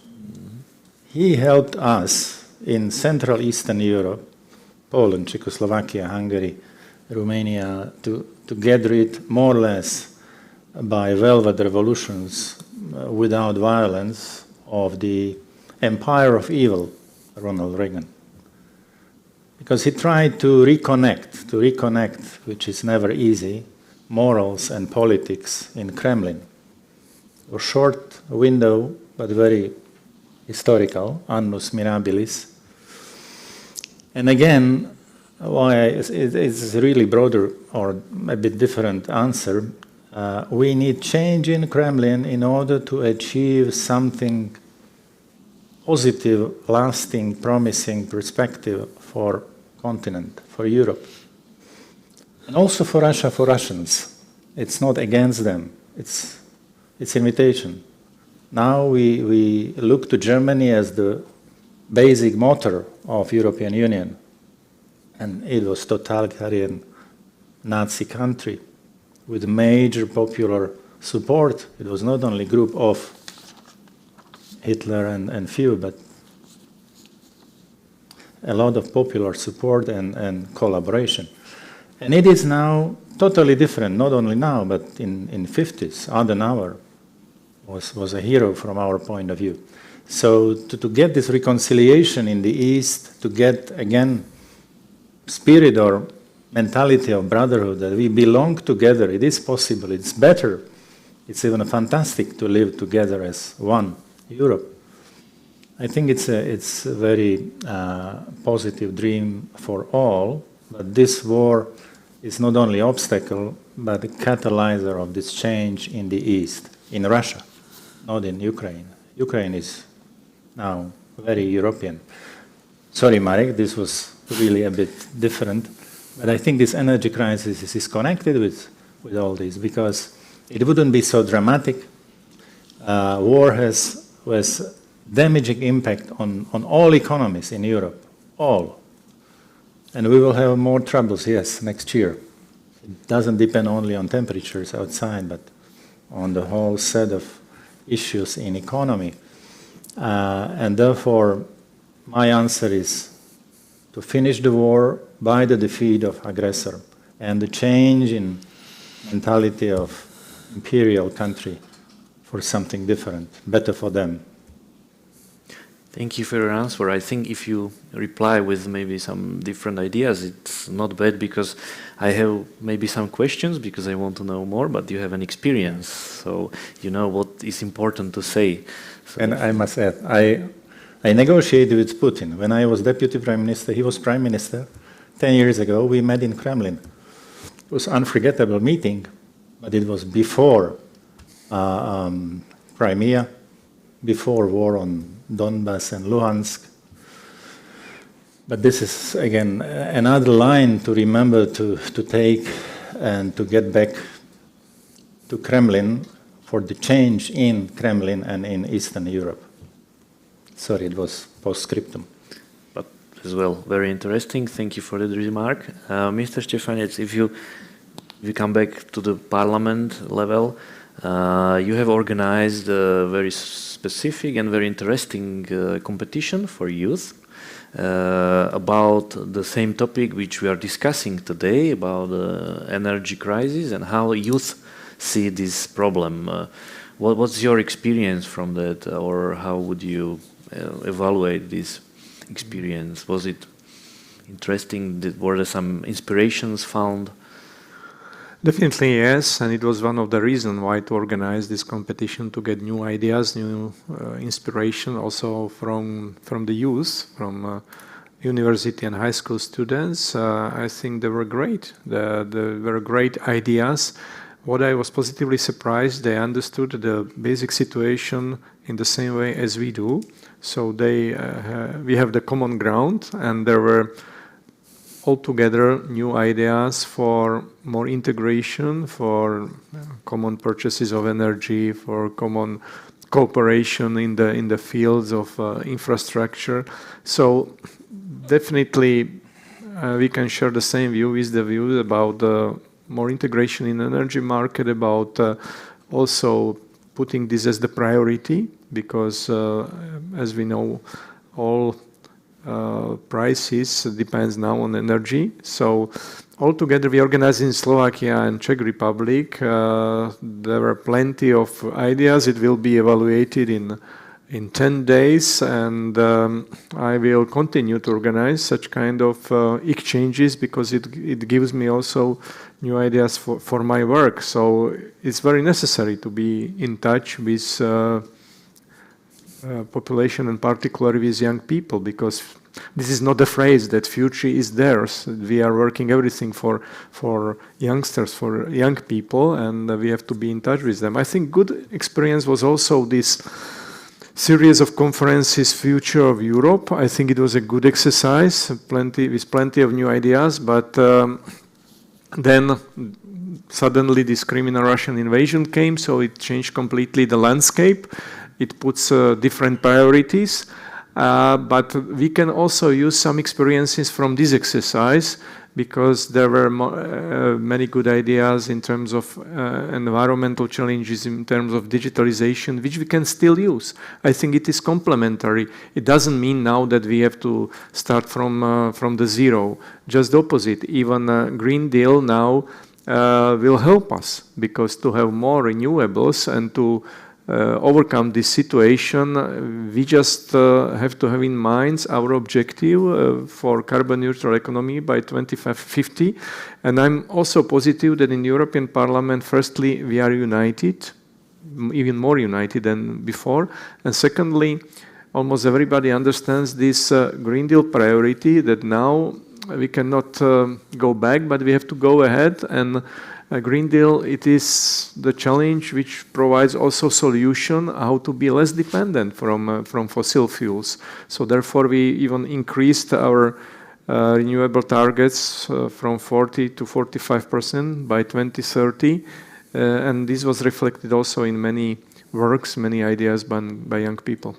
That's a very ambitious goal as well, but if we remember, the goal of 2055 was increased in the time when there was not a threat from the Russia, and gas was very cheap, and everything looks like it will be easy and ideal for a very long time. Now we see that the phasing out of combustion engines in 2035, many people have doubts about whether we can manage this transition so fast, or even if the goal of 55% is achievable at these conditions which are now. So they think that it's real to follow the... It's real, but I think one learning is that we have diversified the ways. We cannot only go in one way. We have to diversify the sources, energy sources. We have to diversify suppliers, and also we have to diversify the ideas. It would be wrong also to go from fossil fuels just to, I don't know, just to put e-cars, as you mentioned, combustion engines. So I would be rather, in this case, rather conservative, and I would rather spread new ideas, you know, to use hydrogen, which has a lot of support. We put, from European perspective, 3 billion euro behind new hydrogen ideas. We have to go also for mobility projects. There are plenty of good ideas, but my takeaway is that we cannot focus only on one way. I think we have to diversify also solutions, not only sources, but also solutions. And it's the better chance how to achieve our objective. Great. By the way, before I will give the floor to Madame Lucas, I have a remark that after finishing this third round, I will give the floor to you. If you have any question, just start to think and prepare it. We have a mic behind, so definitely we'll have, I believe, enough time for your question. I see that some of you are already prepared. So I will just finish this round and then it will be the place for you. So if you have already heard Mr. Štefanec as very positive and open for the transition and so on, do you see what would be your recommendations or maybe some obstacles which might be overcome in terms of the parliament and the legislation you see for you as an economic stakeholder to help with the transition in the most effective way, let's say, or what do you see as the biggest obstacles when it comes to the EU legislation, when we want to have green, cheap, effective, sustainable environment in terms of energy? So first, maybe I wanted to react to what Mr. Štefanec was saying in terms of diversification. This is also one of our core message. That's diversification in terms of what you were saying in terms of energy sources and suppliers. This is something really key for our sector. So at the time, we rely, as I said, on fossil fuels, but and our main source of renewables is biomass. We know that there are questions from the parliament, from the NGOs, and so we are calling also for diversification. So it means including more geothermal, more solar thermal, waste heats, but also green electricity via heat pump, large-scale heat pumps or e-boilers. So I think we really share this approach of diversification and also investing on, we know that we're investing on electrification, but not necessarily everything could be electrified. So therefore we also connect with our main message on paying more attention to heating and cooling. Now, if I address the more bottlenecks, I think we already have very good elements in the Fit for 55 that is building on previous iteration of the legislation that actually after 2008, after previous gas crisis, we have seen an acceleration also of the EU addressing the question of gas, the question of diversification. So we also share this approach, as Mr. Figel was saying, that yeah, it's a wake-up call, and this hopefully is also the case this time. Now, what we see as a stakeholder in the heating and cooling is that there are good elements, but it's still very patchy. And what we would need, we had a strategy on heating and cooling in 2016, and we would need to renew it, to update it. And this is perhaps something that we are calling our colleagues in the parliament to include in their manifesto for the election, and also something for the new mandate of the European Commission, because this crisis will do a little bit, but we need to build on the work that has been launched because of the crisis, but to build it later on and to really make a consistent framework for heating and cooling decarbonization. This also goes with funding. There are a lot of funding accessible in regional funds, modernization fund, also state aid framework, but this is not always easy for member states or for stakeholders to tap into. So having this overall consistent and coherent strategy for heat decarbonization would really help with that. Thank you. If we talk about the innovations, it's always connected with finance and with resources.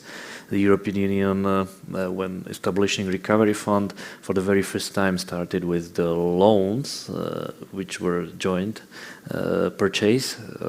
That means that we will have to return in 30 years some hundreds of millions of euros as the Union for the very first time. And when we were reading these essays from young students, at some point they were reflecting that the solution which will be adopted today will have an impact on their wallets in the future. So even now the youth are concerned about what decisions will be made these years. I don't know, how you see this situation when we know that we have to make some solutions, maybe some savings as well, which was not mentioned till now, that it's not about finding innovations, diversification, but as well maybe savings and coming to the point where it's not everything about the growth and consumption, but as well about the values and whether we can change some energy to human life when we have this Russian threat. Or what might be the message for youth in this situation, that we are trying to find a solution which will impact on their life maybe for tens of years? Yeah, it's not only about the message, but legacy, which is much more. If they inherit debts after the fathers and mothers, wow, it's also legacy. Somebody has to pay the check. There is no free lunch. This water was paid for. And thank you, it's fine, nice, clean. But it's a value, and we have to respect that everything we decide or even intend to and plan to do next has impact. I wanted to say one comment to what Ivan Štefanec described about these policies and targets. European Commission should be neutral on technology, but very, reasonable on the targets. And the ways how to get to the objective, to the goal of effort may vary, may be different in Central Europe, different in Western Europe. That's diversity in unity. But when Commission is very political, it's detrimental on technology. You understand? Because, for example, one of the first 1957, 58 community, one of three was on atomic energy. And for some countries, it's a no-go, no zone. I mean, terra incognita for our neighbors, Austrians. For Slovakia, Czech Republic, Hungary, this is an issue. We rely a lot, and we believe that energy mix is much more reliable, balanced than a kind of monopolistic technology, monotechnology. On this legacy, I would say on the youth and future, there is a difference, a very classical description. What is the difference between politician and statesman? Politician thinks about next elections, statesman thinks about next generation. And of course, politicians and statesmen should understand what elections means for generational developments and a long-term future. But to think about kids not to be, overburied by our mistakes or overburdened by our mistakes and debts and deficits, it's something substantial. Because if we consume what belongs to next generation, we are not good fathers and mothers. And we should prepare and serve more and better, not only food, but education, healthcare, for future generation. So I think this mentality is needed, and I'm afraid, I must tell you, in my age and being commissioner in the past, that I'm afraid this mentality is less and less visible in this city. We consume what belongs to future, and future must be created, which means something connected with sacrifice. Wise man said, future is born through sacrifice. If I don't care, if I want hic et nun, we develop generazione tanto subito. Everything immediately, now, today, yesterday. Why tomorrow? Why so late or to wait? So we lend money, we lend more and more, and the cycle is growing, and deficits are enormous. Nobody thinks about compensating or replacing or closing these deficits. Look to United States. Who and when? But okay, that's special case United States, but European Union should think differently. We were created as community of values. And last idea to share, it's also from the founding father. When Jean Monnet was asked by young people then in 50s about future of Europe, whether he's optimist or pessimist concerning future. That was only first small one coal and steel community.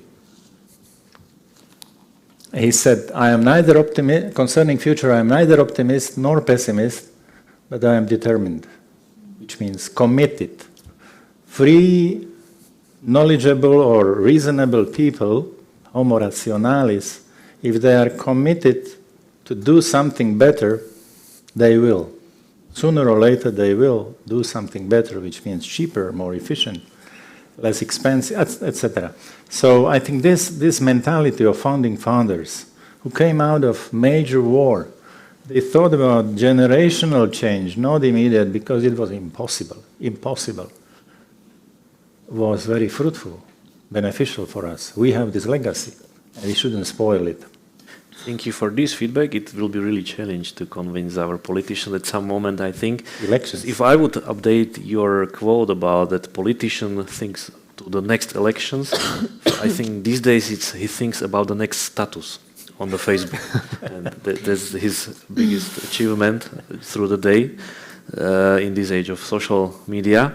But now it's time and floor for you. If you have any question to our distinguished panelists, you can raise your hand and the mic will bring to you. So the first and then you can introduce yourself and then raise the question and maybe then address to one of our panelists or all. Yes. Okay. Hello, I'm Andrew Pagao, and I have a question to Mr. Figel. He was telling us about his memory of Kremlin visit, which was 10 years before the Kremlin occupation of Crimea, war in Lugansk and Donetsk. But as I remember, there was a war in 2008, like unjustified criminal aggression against Georgia. And you didn't mention it because it seems for me that you believe that the downfall of Putin and his values began after the Ukrainian conflict. The thing is, wouldn't you believe that if European Union, European states would respond properly to Georgian war, we wouldn't have this war and energy crisis now? That's my question. You know, it's not easy to respond on what would, this is hypothesis, what would be if we did something differently, and because this didn't happen, then the hypothesis leads you to anywhere because it has no fixed points. There was also Pridnestria, and it was a long time before. It was during Putin, it was in the 90s, during the LC. Yeah. No, I mean, it's Russia, great Russia. So and there was Chechen war, of course, and Putin was involved in the second phase. No, I was there invited as deputy prime minister to meet prime minister. If you put on Google Figel Putin and take pictures, you will find it. They keep it in the archives of Russian government. And it was interesting moment because we met in late night, 10 o'clock in Kremlin, because there was emergency crisis in Libya, and the whole day was different, was special, dramatic. Yeah, a lot has happened against the either in the international law or good neighborhood or basic principles of security in Europe, and we didn't respond properly or in readable, credible manner, and now we, and especially those countries and regions, pay a high price. That's why I mentioned Common European House, mission accomplished, one Europe for all under principles and rules like in household. This is an open issue, and I try to speak about it because even this war cannot be only about defeat and victory, but what comes after. Business as usual, return to what was there with energy and delivery, east-west, or something different, substantially different, transformative. And I think this should be our vision. Who, if not us, who, if not United Europe, is able to share it, to offer it to Balkan countries, but also to Caucasian republics, and then the whole East. Putin is not eternal. No, be sure. Hope is something different. He is mortal. There are only two secure things in the world, taxes and that we at some point. So the question is who comes next and what comes next. And I used example, sorry for this comparison, but Nazi Germany and democratic Germany today, totally different. Nation is there, leaders has changed. So have changed. It's invitation to remember and to be responsible with the eastern part of the continent. Yeah. Thank you. We have one more hand and then lady. Hello. First of all, let me thank you for an interesting discussion. I'm here with active youth people, young people from Georgia, country which was first victim of Putin's imperialism and continues to be a victim because of other like activities on the region.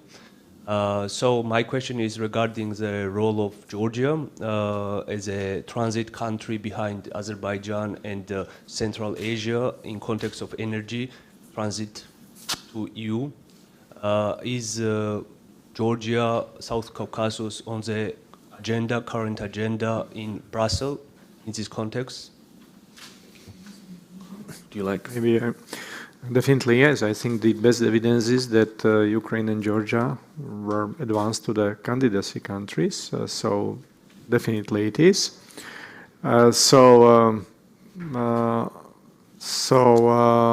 Georgia is on the focus, and cooperation with Azerbaijan in this case is important, and it must be taken from Georgia's point of view, Georgia's perspective. By the way, I was in Georgia in 2008, just before Russia invaded Abkhazia and South Ossetia. Just before this, during election, I was there as the observer. So yes, definitely. Georgia is country which has a special relations to European Union, and it's very important country, and the most important country from Caucasus countries. As you know, from Eastern Partnership, there is a special status and much better relationship between Georgia and EU in comparison with Armenia and Azerbaijan, for example. And we have to keep it alive. We have to develop our relations in different way, economical perspective and also from an energy perspective. But condition is really also to guarantee somehow from energy perspective, relations between Azerbaijan and Georgia. This is something what is very sensitive also from European perspective.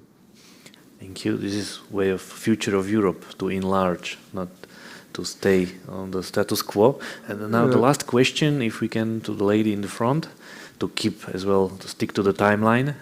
My name is Françoise Masson. I'm a publisher. I understood it's unbelievable that Europe didn't care more about the safety of energy supplies for many years.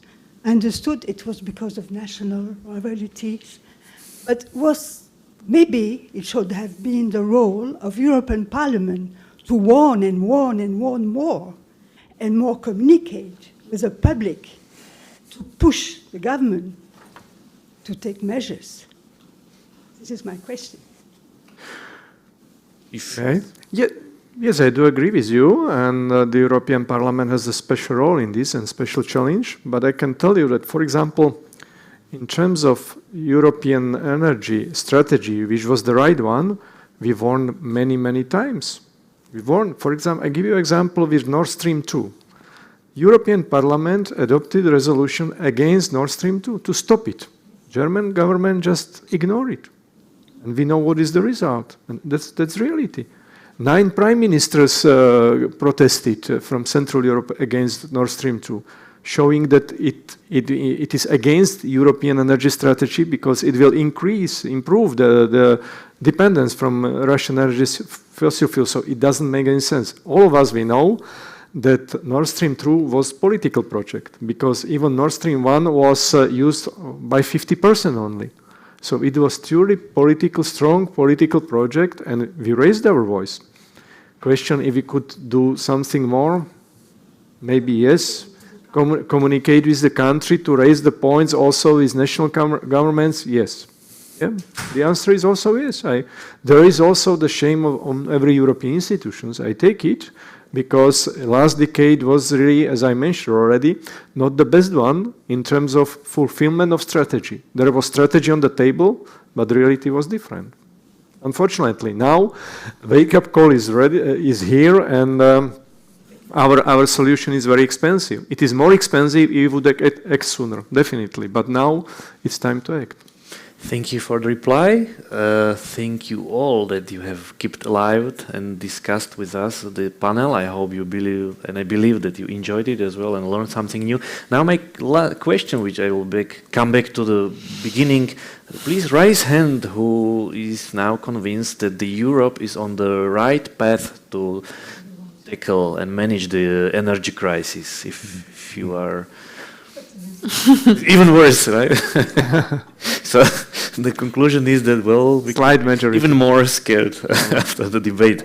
But in general, I think that 3 key points and takeaways we should bring out from this debate is that innovations might be a solution, how to overcome, diversification, how to secure, and a strong commitment as a message to the young generation that it will be good, and we need, of course, the responsible politicians for this project. So I believe many of you young generation will become the part of this mission to bring responsible politics in the European level and as well at national. I would like to thank you all for staying with us, our distinguished panelists for their thoughts, our online followers who keep watching us, and I look forward to exchange with you ideas as well in informal way outside of this room. And thank you very much once again, and thank, of course, Martin Center for organizing the event. It was very nice, and looking forward for the next cooperation as well. Thank you very much. Thank you.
Good afternoon, everyone. My name is Marina Savidou. I'm a policy advisor to a member of the European Parliament, Mr. Furlas, and I'm also a journalist.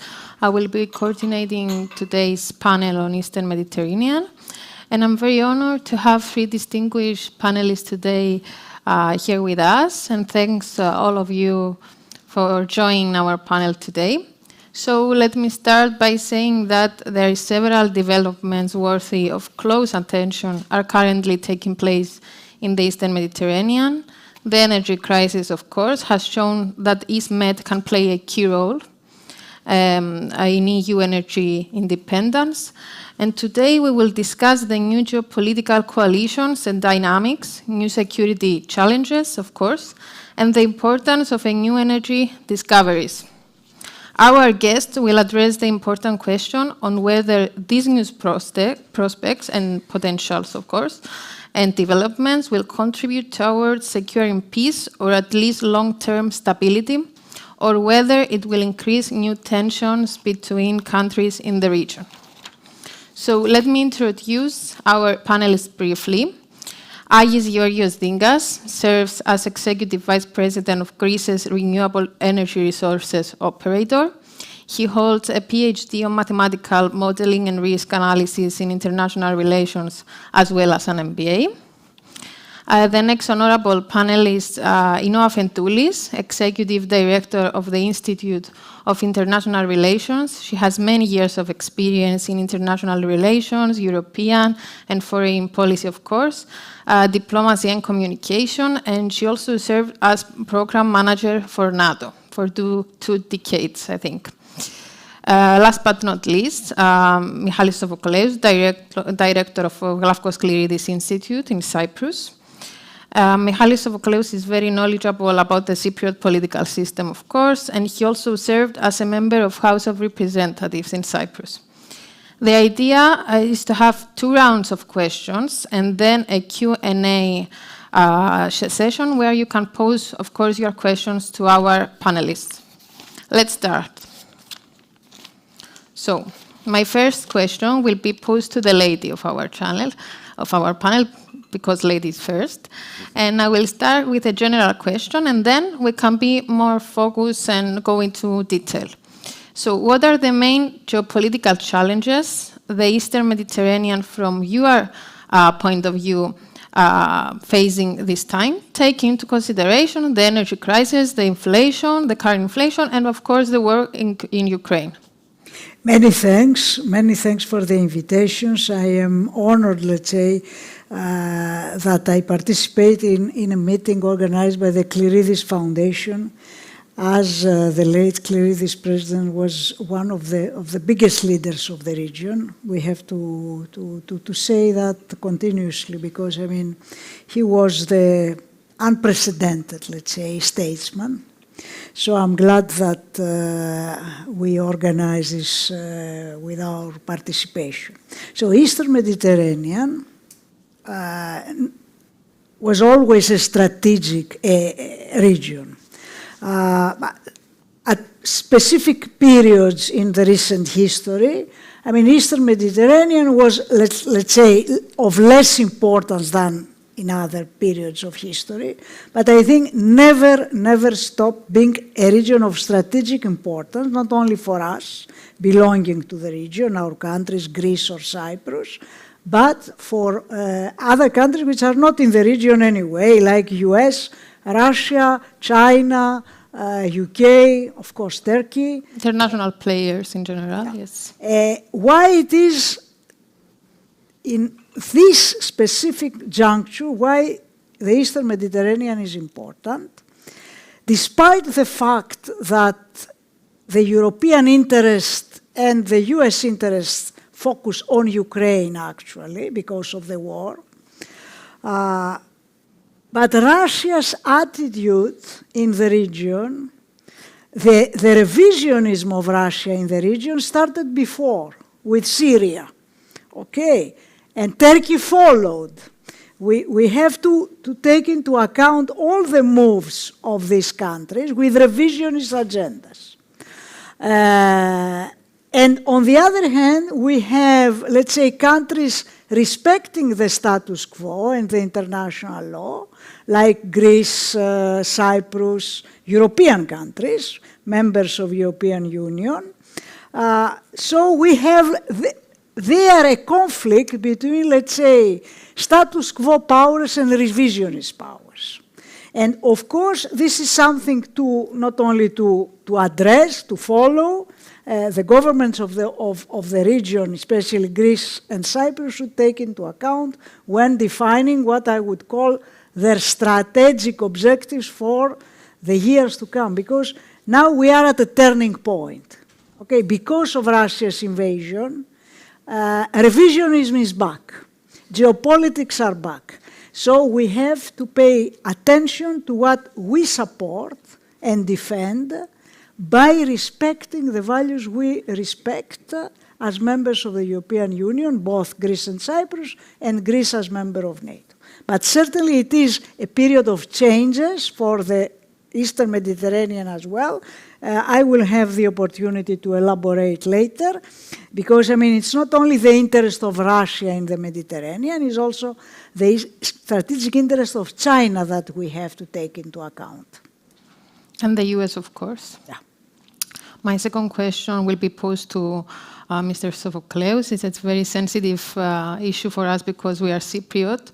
We have witnessed rapid escalations between Greece and Cyprus on the one side, and of course Turkey on the other, related to the gas discoveries in the region. With regards to Cyprus, Israel, Greece, Egypt cooperation, do you think that this cooperation could minimize the Turkish threat and find areas of opportunity that could be beneficial for the other member states of the region? Thank you, Marina, for the question. Allow me to take the cue from Ms. Safendouli. It's the 9th anniversary of the death of Glafkos Cleridis today. And it's quite an important day for us. And the truth is that he was one of the first leaders in the region that approached the neighboring countries. One of the characteristics of the region, it was called Southeastern Europe and Middle East back then. The term Eastern Mediterranean is of the late, for 10-15 years, the last 10-15 years being used.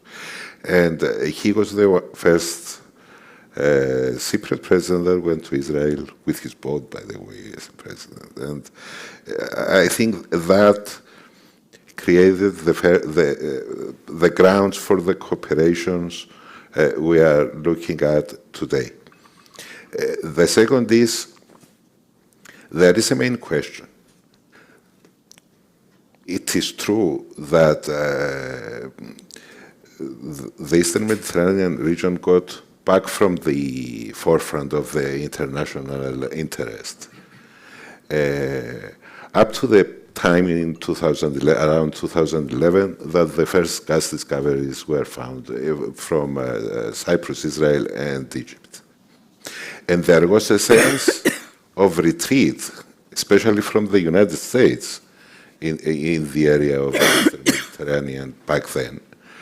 Not only from President Trump, but from President Obama before him.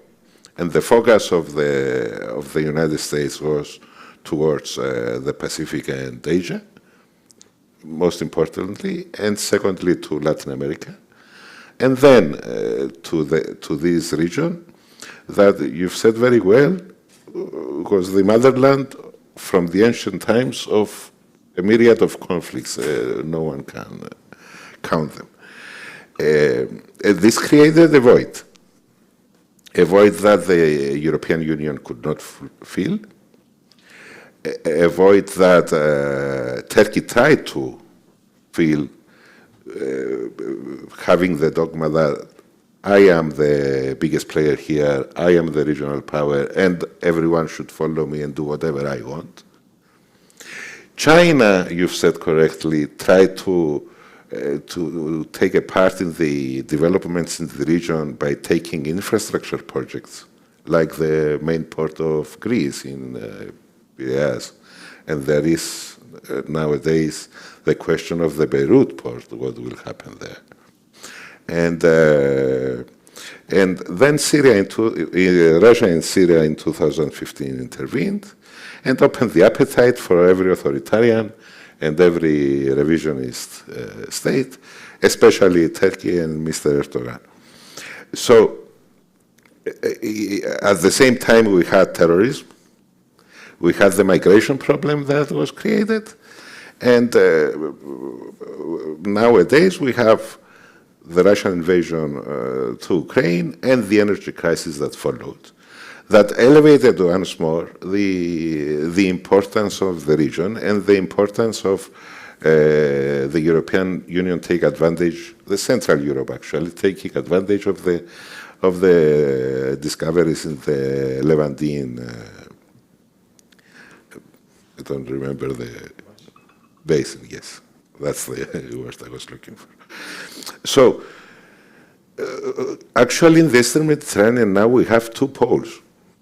It's all the countries working together, starting from the trilateral corporations that were formed with the initiative of Cyprus and Greece, in this order, and especially after the Muslim Brotherhood was ousted from the power in Egypt. That was the first trilateral that was formed. Then was the one with Israel, which was added with the presence of the United States, were the 3+1. And then we started to work, both Greece and Cyprus, with all the countries in the region, a matrix of relations that formed various things.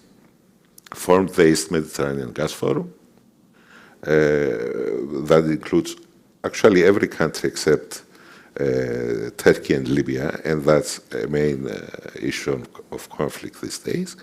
And these countries started to work not only on energy, but on other things. They do military exercises together. They work on natural disaster management and cooperation. They work on health. They work on the environment. They are starting to work together on various levels. And this creates the prospect of this volatile region of the world forever to become a pillar of cooperation. And that's unique. On the other pole, there is Turkey, and the official government recognized but expired of Libya, contrary to the parliament and so on. That's another issue. That doesn't like what is happening, doesn't like this sort of cooperation, because Turkey does not have the lead.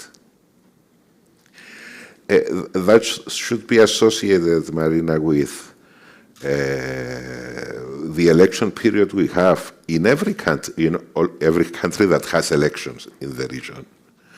That means we had a change of government in Israel past week, and Cyprus in February, Greece probably, let's say April, if it is April, and Turkey until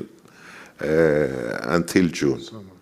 So on one hand, it's the geopolitics that are changing. On the other hand, is the internal politics, especially of Turkey. So you mean that this aggressive behavior of Turkey is arising from the fact that the presidential elections are coming soon? No. This behavior of Turkey that disputes everything, disputes the international treaties, the Treaty of Lausanne, disputes the sovereignty of the islands of the Aegean, disputes the exclusive economic zone of Cyprus and every agreement that it has with the neighboring countries, disputes the ability of Greece to defend its islands, disputes, not just disputes, but sort of invades the EEZ of Cyprus, The with airspace drillings. also of Greece. The airspace of Greece. And it's not only in the Hellenic interest countries, I mean Greece and Cyprus. It's also what happens in Syria. It's also what happens in Iraq.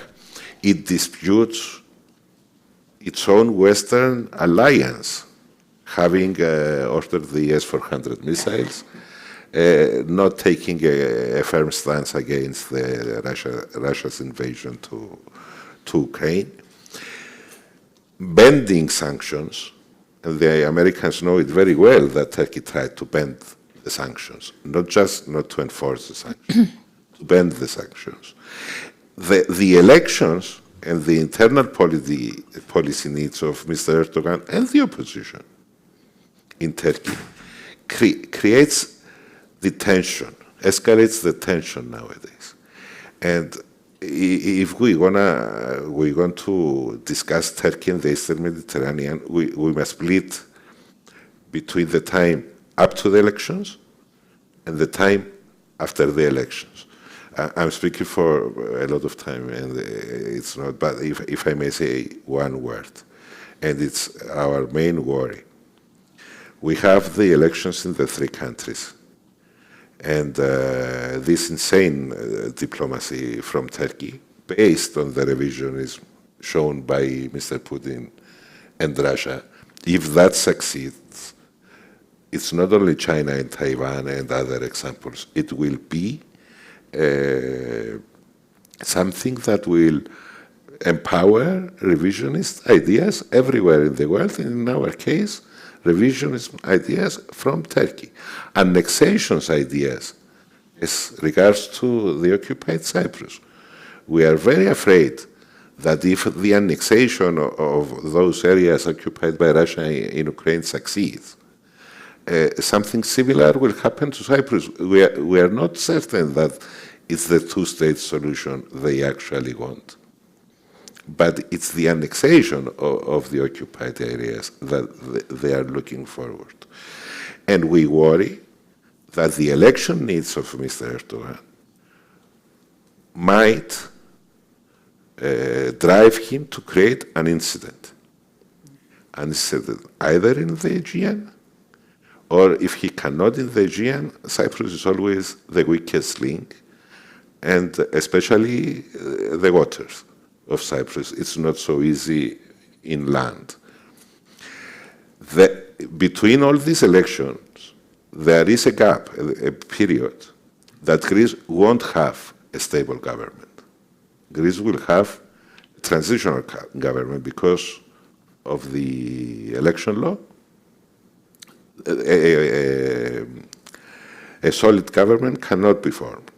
And it will be a transitional government, probably with Prime Minister Judge, if I'm not mistaken, the President of the Supreme Court. And there, which is exactly before Turkey's elections, there we must be very concerned. Everyone, the European Union, the United States, all Greece and all Greeks, Greek Cypriots, Greeks from Greece, and all the political parties having the elections in between, so as to be firm and proactive, because the success in these cases, you know very well, Mrs. Afendouli, is not to allow something to happen, not for it to happen and then face it. So in this period, we are very worried. Mr. Erdogan is behind all four possible opponents of his in the polls. Everyone that knows him says that he must do something. Inflation in Turkey is over 80%. We are discussing in the European Union about 8 and 6 and 7 and 10% inflation. In Turkey, it's 80%. You buy a coffee in the morning, and it's a different price in the afternoon. All this creates a lot of tension, and we must be very, very serious about it, very responsible about it, and very proactive about it. Then we have the period after the elections, but I won't go there now. Yes, we can elaborate later at round 2 on geopolitical challenges. Let's move to economic challenges now. So the region is among the areas most affected by the consequences of the climate change and its effect on all levels. And I want your comment. Do you think that there is ground for cooperation between the key players within the region in regards to the fight against climate change? You are an expert on renewable sources, so how can we use the renewable sources in order to face these economic challenges? Okay.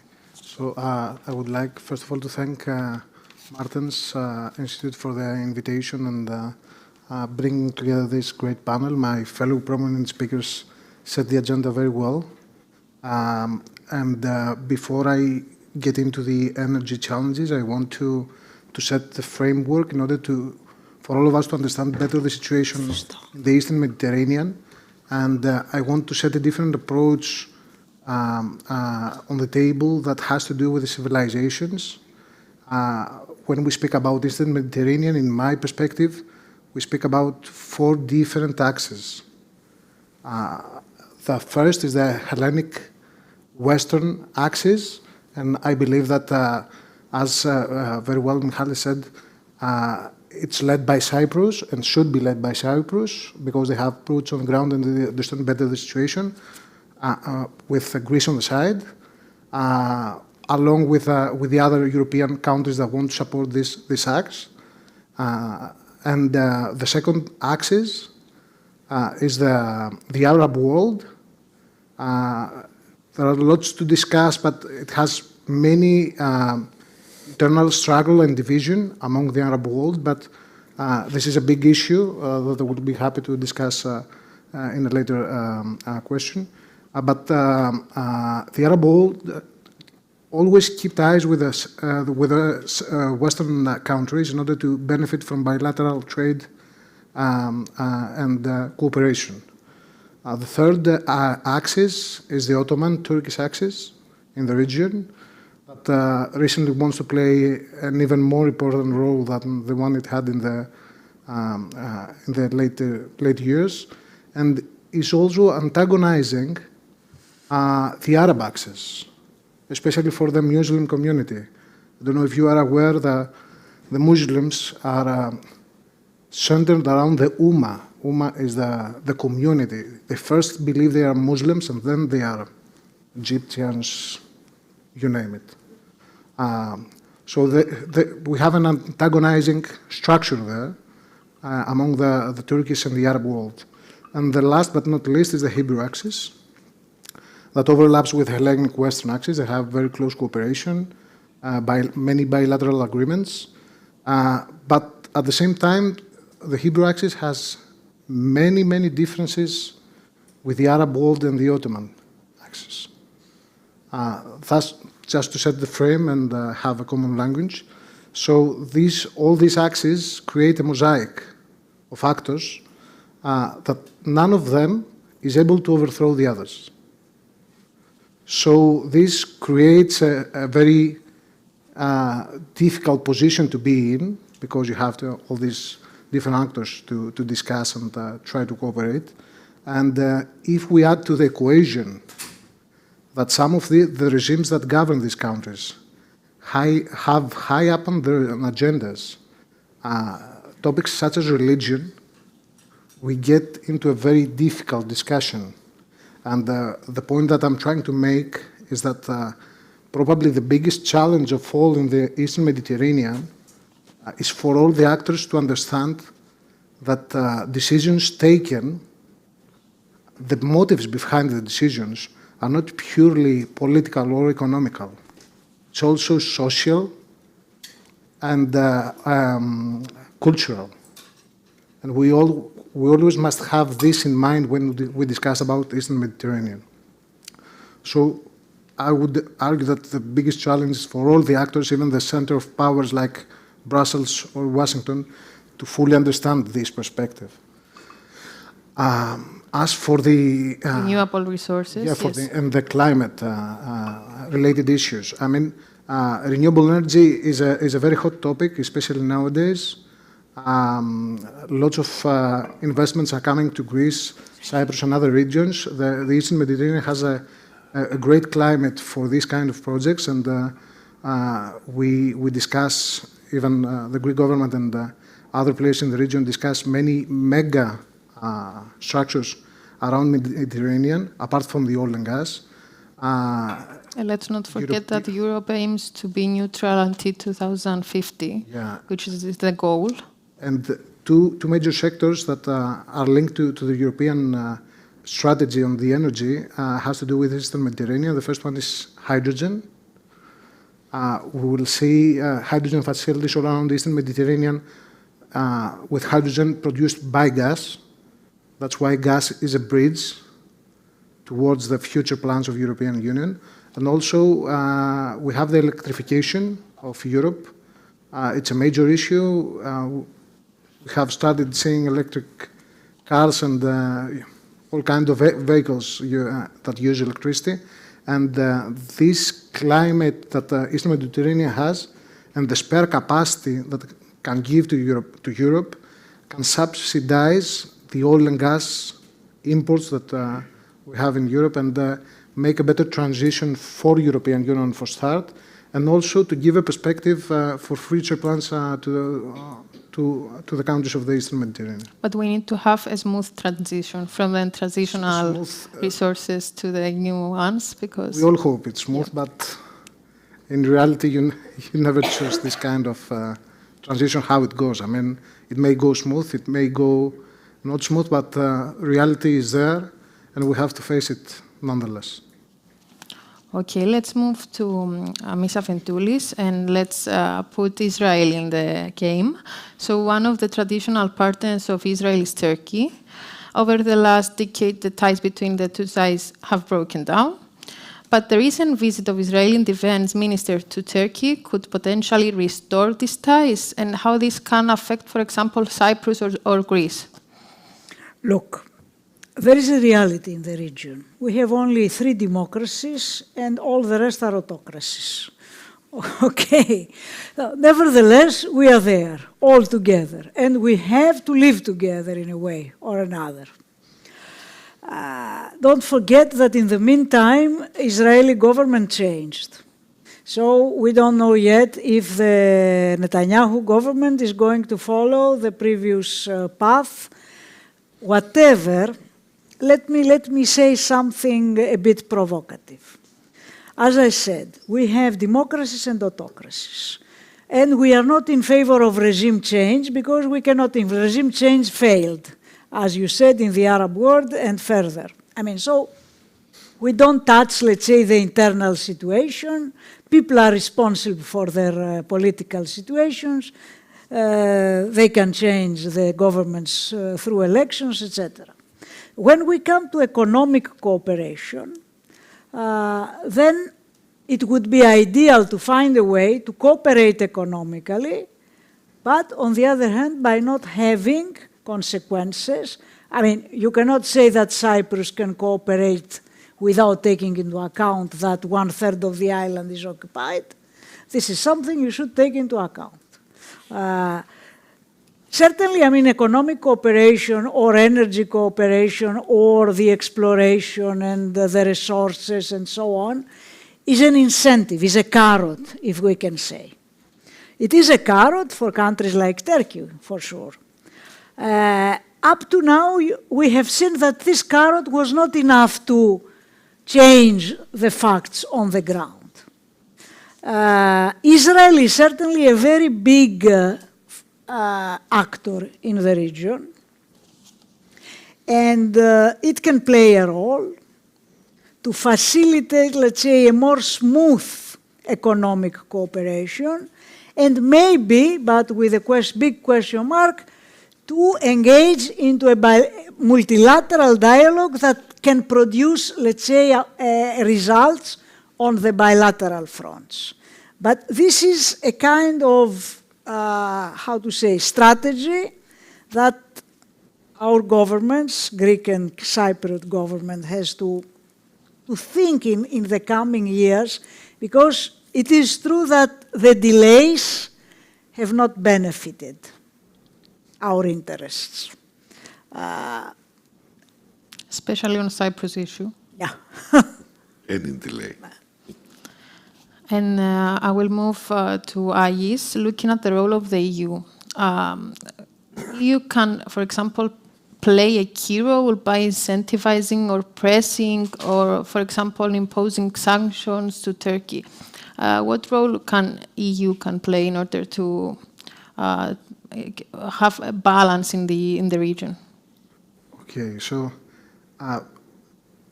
when we speak about the EU, we have already Cyprus and Greece, of course, playing at this part of the planet, being also EU. So, in a way, Greece and Cyprus represent the EU in the Eastern Mediterranean, and the following strategy that Europe has to implement. Sanctions is a big discussion, and it's a big discussion because there is no specific metrics to measure if they are effective or not. I mean, either you have sanctions or not, the players on the chessboard have specific strategic goals, and they're trying to move specific moves. Everyone knows what Turkey is trying to do in the Eastern Mediterranean in order to revise the whole strategy. If you see the Mavivatan, I think it's the name, map, the blue homeland, you will see that Cyprus is circled. It's totally circled. So when we discuss European strategy, I believe it's Cyprus strategy, in a way. As Greece and Cyprus are the southeastern borders of European Union for the moment. At the same moment, Turkey has shown that sanction is not a big issue for them. I mean, they already have too many problems domestically. So I don't want to be a bearer of bad news, but I'm not sure if sanctions are the best way to deal the situation now, because after all, as I said earlier, the reality check is here, and everyone has to make their moves on the chessboard. And I mean, how long we will have to discuss these issues? We all understand each other at the end. The big question is if we need to press or incentivizing Turkey, and we don't have any result by... We're pressing already. I mean, I come again to my previous remark. What more pressure by the sanctions other than inflation problem that they have domestically? I mean, what else you can do to them in that way? And I want you to understand that from my perspective, Turkey at this point of history is not a democracy. I mean, you pose sanctions in order to make the people understand a new reality or problems that we may face in the future. President Erdogan already knows the problems. Okay, I understand. Through gas, we can enhance the cooperation with international partners like the US, for example. The US was very supportive of the project between Greece, Cyprus, and Israel from the beginning. But however, it appears that there is a change of stance now, and the US expressing reservation about pipeline and promoting more green-friendly and alternative solutions. Please comment on that, Michalis. I have a comment on three things. First, on Israel. Israel is major. And not only is major as it is by default from the past, we have major developments that don't have to do only with Greece and Cyprus. We have the strengthening of the relations with Egypt, the continuous, which is fundamental to have any sort of cooperation. You said very well, I guess, at the beginning, that it's the Arab world, the Ottoman, the Hebrew, us, the Hellenic world. Egypt is a major pillar of the Arab world. It's a well-respected pillar of the whole of the Arab world. If Egypt says we must cooperate with Israel, the majority of the Arab world listens. And it's not accidental that we have with the help of the United States, to be fair. We had a lot of normalization of relations of Israel with the UAE, the Emirates. And we had a major development, the delimitation between Israel and Lebanon. Let me remind you that formally, officially, Israel and Lebanon are at war. Yeah. They have no diplomatic relations. Yes, but they had this historic agreement recently. Yes, they had this historic agreement without the one recognizing the other. This is major for a lot of issues we have in the back or in the front of our heads. Now let me go to the one thing both next to me were very reluctant to say. Nobody actually, geography is stubborn. It's there.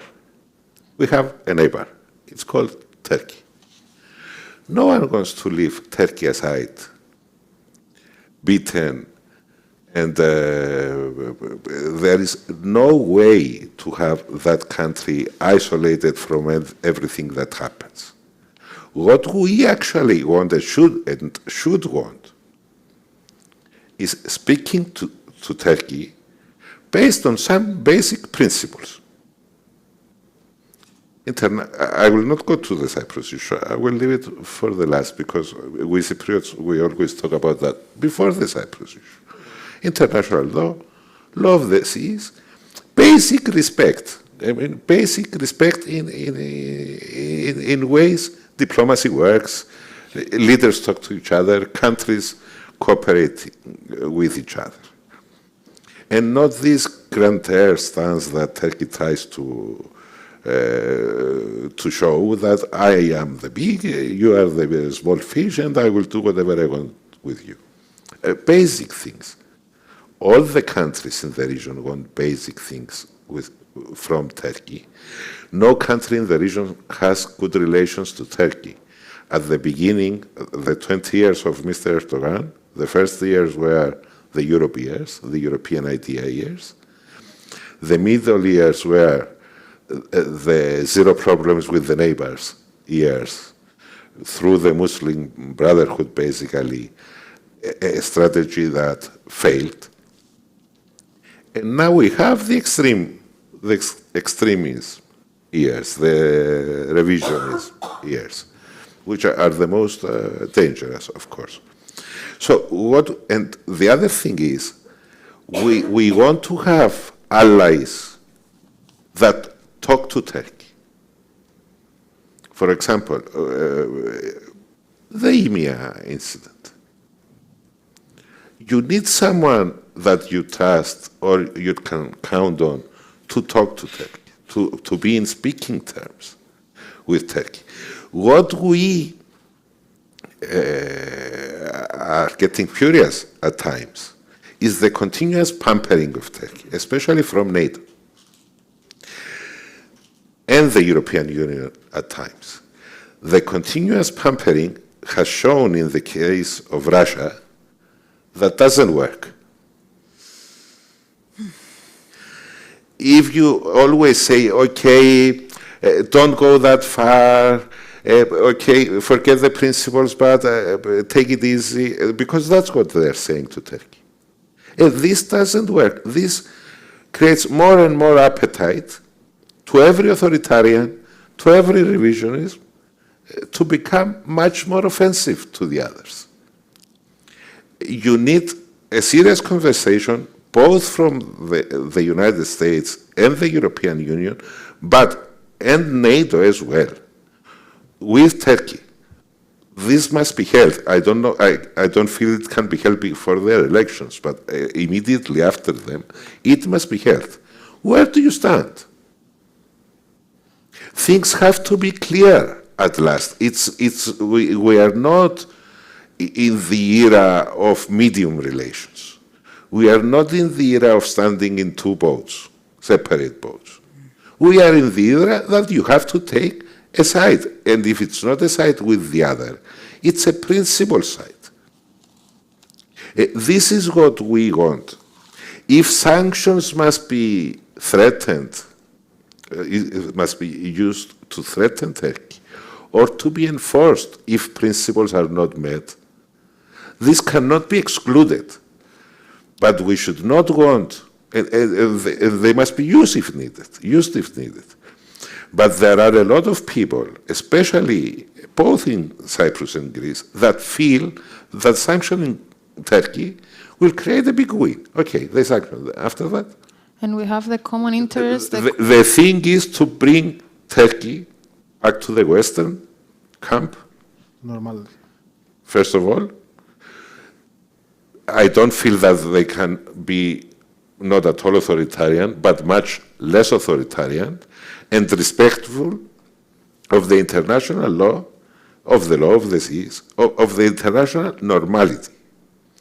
And then we have the means, using energy and security in the area, to talk to Turkey, to discuss again about the Cyprus issue, which rises up like the phoenix every time. Everyone thinks it's dead, it's a dead end, and then something happens and it regenerates, and everyone understands that.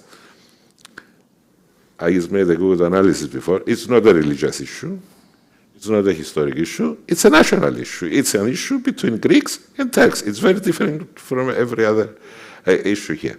So, 5 words: European Union must work towards enforcing these clusters of cooperation that happen in the area.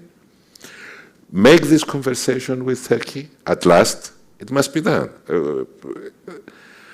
And a new initiative must be taken both towards the Cyprus issue and towards the normalization of the Greek-Turkish relations.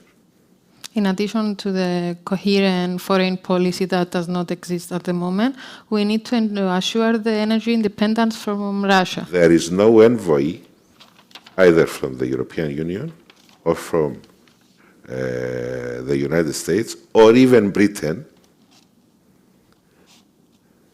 with the scope of handling their policies within the Greek-Cyprus-Turkey frame. There is no envoy. It's the first time in history there is no envoy from these 3 entities having to do with this problem, and they all understand nowadays, after the invasion of Russia, they all understand the importance again of solving these issues. Let's give the opportunity to the audience to address their question. Is there any question? Please. What do you think about the Turk Stream? But the Turk Stream. The new pipeline, the pipeline that will come with Russian gas through Turkey. Because several years ago, when the relations were good, that much better, Erdogan came to Brussels, and at the time was a discussion about the Nabucco pipeline, and he very clearly said that should the European Union not be correct towards Turkey, Turkey will turn it off, switch it off. Don't we risk the same sort of attitude now? I guess you would like to. You want to comment? Yes, that is why, and I think it's the big lesson of the pre-Russian invasion period. That is why the European Union cannot be dependent to anyone. For example, before the invasion, we were discussing that the Levantine Basin hydrocarbons will be quite a bit more expensive to exploit and transport in any form, in liquefied form or gas form or anything, to Central Europe. Now we understand that this diversity creates safety, and safety must be paid. For example, we have nowadays the Alexandroupoli port and the railway that's been built to have an alternative way to bypass the Bosporus Straits. In every case, the European Union is too big and must understand its role in the world, and cannot be enforced by anyone to follow something. We were living in glory days and luxury days before we had the Americans solving every issue. We must understand at some point that the European Union needs to stand on its feet. It's 70 years after the World War II. There are very few survivors of World War II living. I guess you would like to add something. I would like to make a short comment about transit countries of like Turkey and Turkish Stream. You have to keep in mind that the agreements, the shareholder agreements on these kind of pipelines are not an easy thing. It's very complex, and all the transit countries are not allowed to do as they please. Even Ukraine tried to take some part of gas from the Russian pipelines heading to Europe, and they couldn't handle it. So I'm not just sure that one day Turkey can just close the pipeline and have all Europe crying about it. I mean, I will be very skeptical on that. Keep in mind that transit countries are not the ones that are taking the decision on the pipeline route. Do we have another question? Yes. If I may elaborate on something that Michalis said earlier, but please. I wanted to say he made an excellent comment on Egypt. Egypt is the key, I believe, in the Eastern Mediterranean. Why? We all believe that energy issues in the Eastern Mediterranean are very high up in the agenda. But you see, the energy issues of Mediterranean are just the effect, the cause is that the three axes that we discussed earlier, the Hellenic axis, the Hebrew axis, and the Arab axis, are aligned into this common goal. And this is what threatens Turkey the most. It's not just that they will take gas from the Mediterranean and will transfer it to Europe. It will be a solid agreement, a cooperation in the region among the three axes. And if you keep in mind my first remark, that every axe is not able to overthrow the others, three axes against one, I mean, this is a game changer. Okay, please. Hello, my name is Panos Isopoulos from Martin Center. And first of all, I would just like to thank our panelists for being here.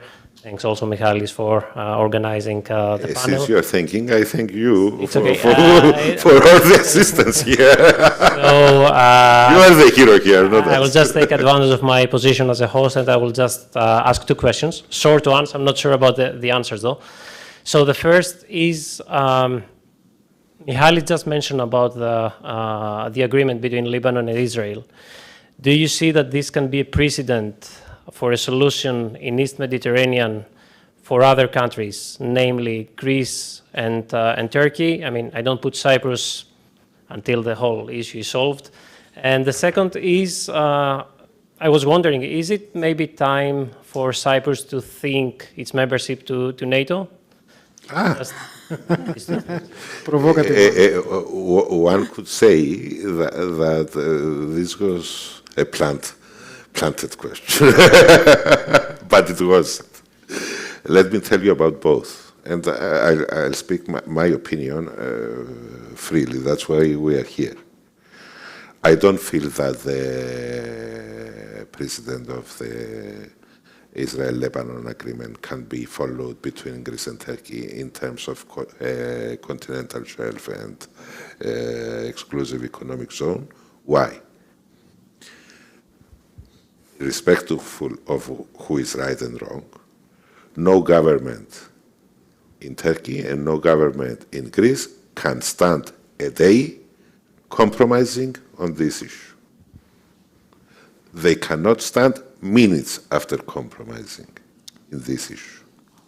This issue must be solved through international mediation, international courts, following the international law and the law of the sea. And the best service towards solving issues, issues affecting Greek-Turkish relations and all the other things that the problems that are created around them, is basically going to the court or to agreed by both and respected by both mediator to solve this issue. The thing that the Israel-Lebanon agreement can help is the issue between Turkey and Cyprus. Because Turkey does not recognize Cyprus. Cyprus is a European country, member of, you know all these things. How was the Israel-Lebanon agreement achieved? Both made an agreement with the United States. It was no one recognized anyone. The one made an agreement with the United States. We had two international agreements. Bringing them together created an agreement between the two without agreeing. So the international players are essential in order to achieve an agreement. And Europe is absent from all these procedures. And the second question was... let's give the floor to Ms. NATO. Just one word. You know, that is, it's NATO. I would like Mrs. Afendouli to comment anyway.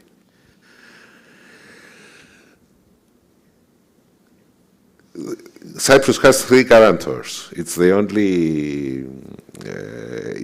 only country in the world that has 3 parents: Greece, Turkey, and Britain. All 3 are members of NATO. All 3. The main issue, especially for the Greek Cypriots, of finding a solution to the Cyprus problem is having security in the island, because once Turkey invaded already. What would be a better security circumstance than having that Cyprus being a NATO member, ally of both Greece and Turkey?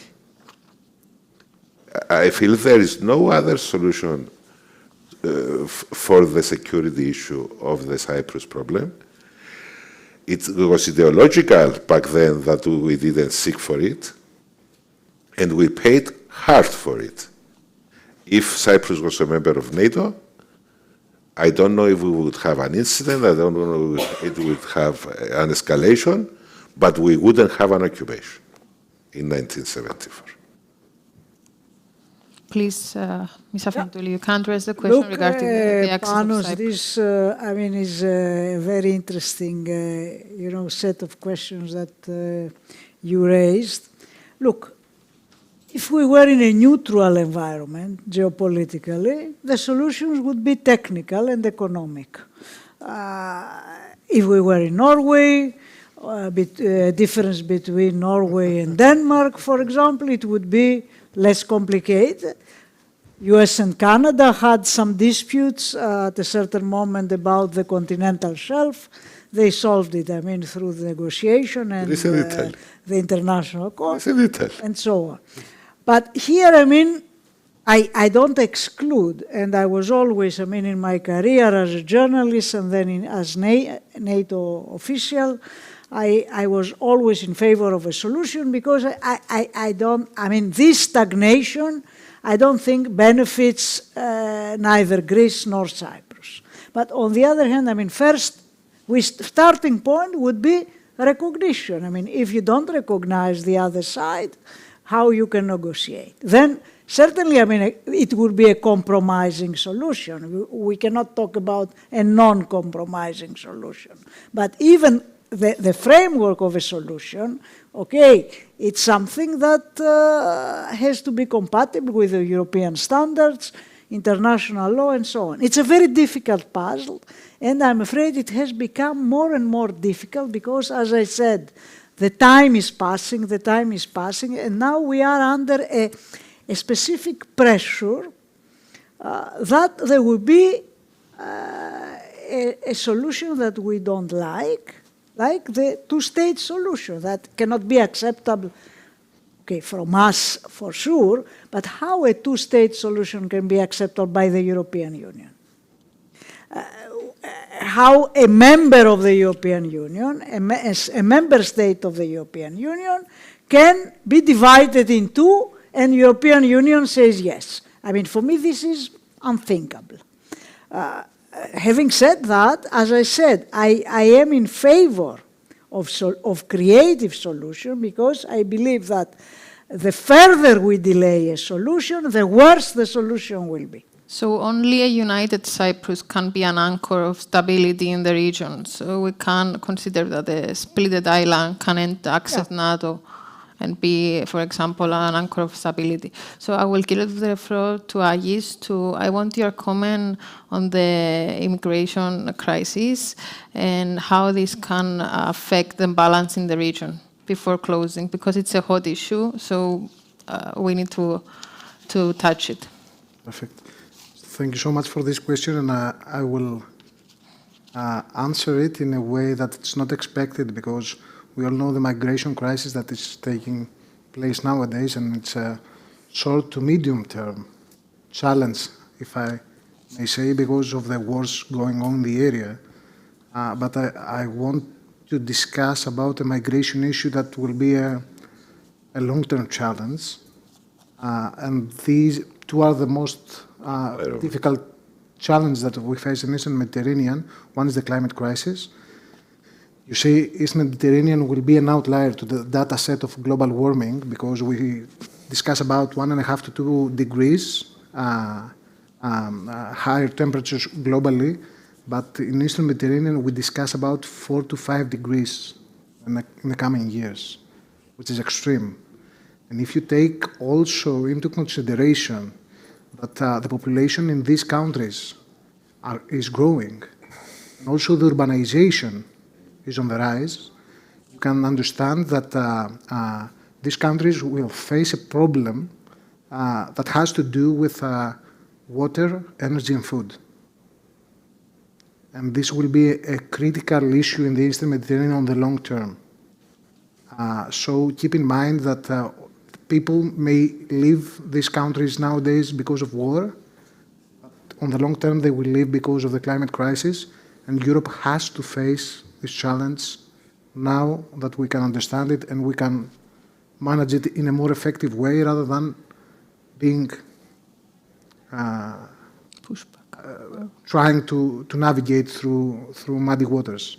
So this is I believe if we have to discuss a long-term challenge and inform you about that, I believe the climate crisis in relation to the urbanization and the higher populations of the countries will be a very difficult issue for Europe to solve in the coming years. I think we all agree that we want a more stronger and visible European presence in the area, and not just to play the role of the mediator.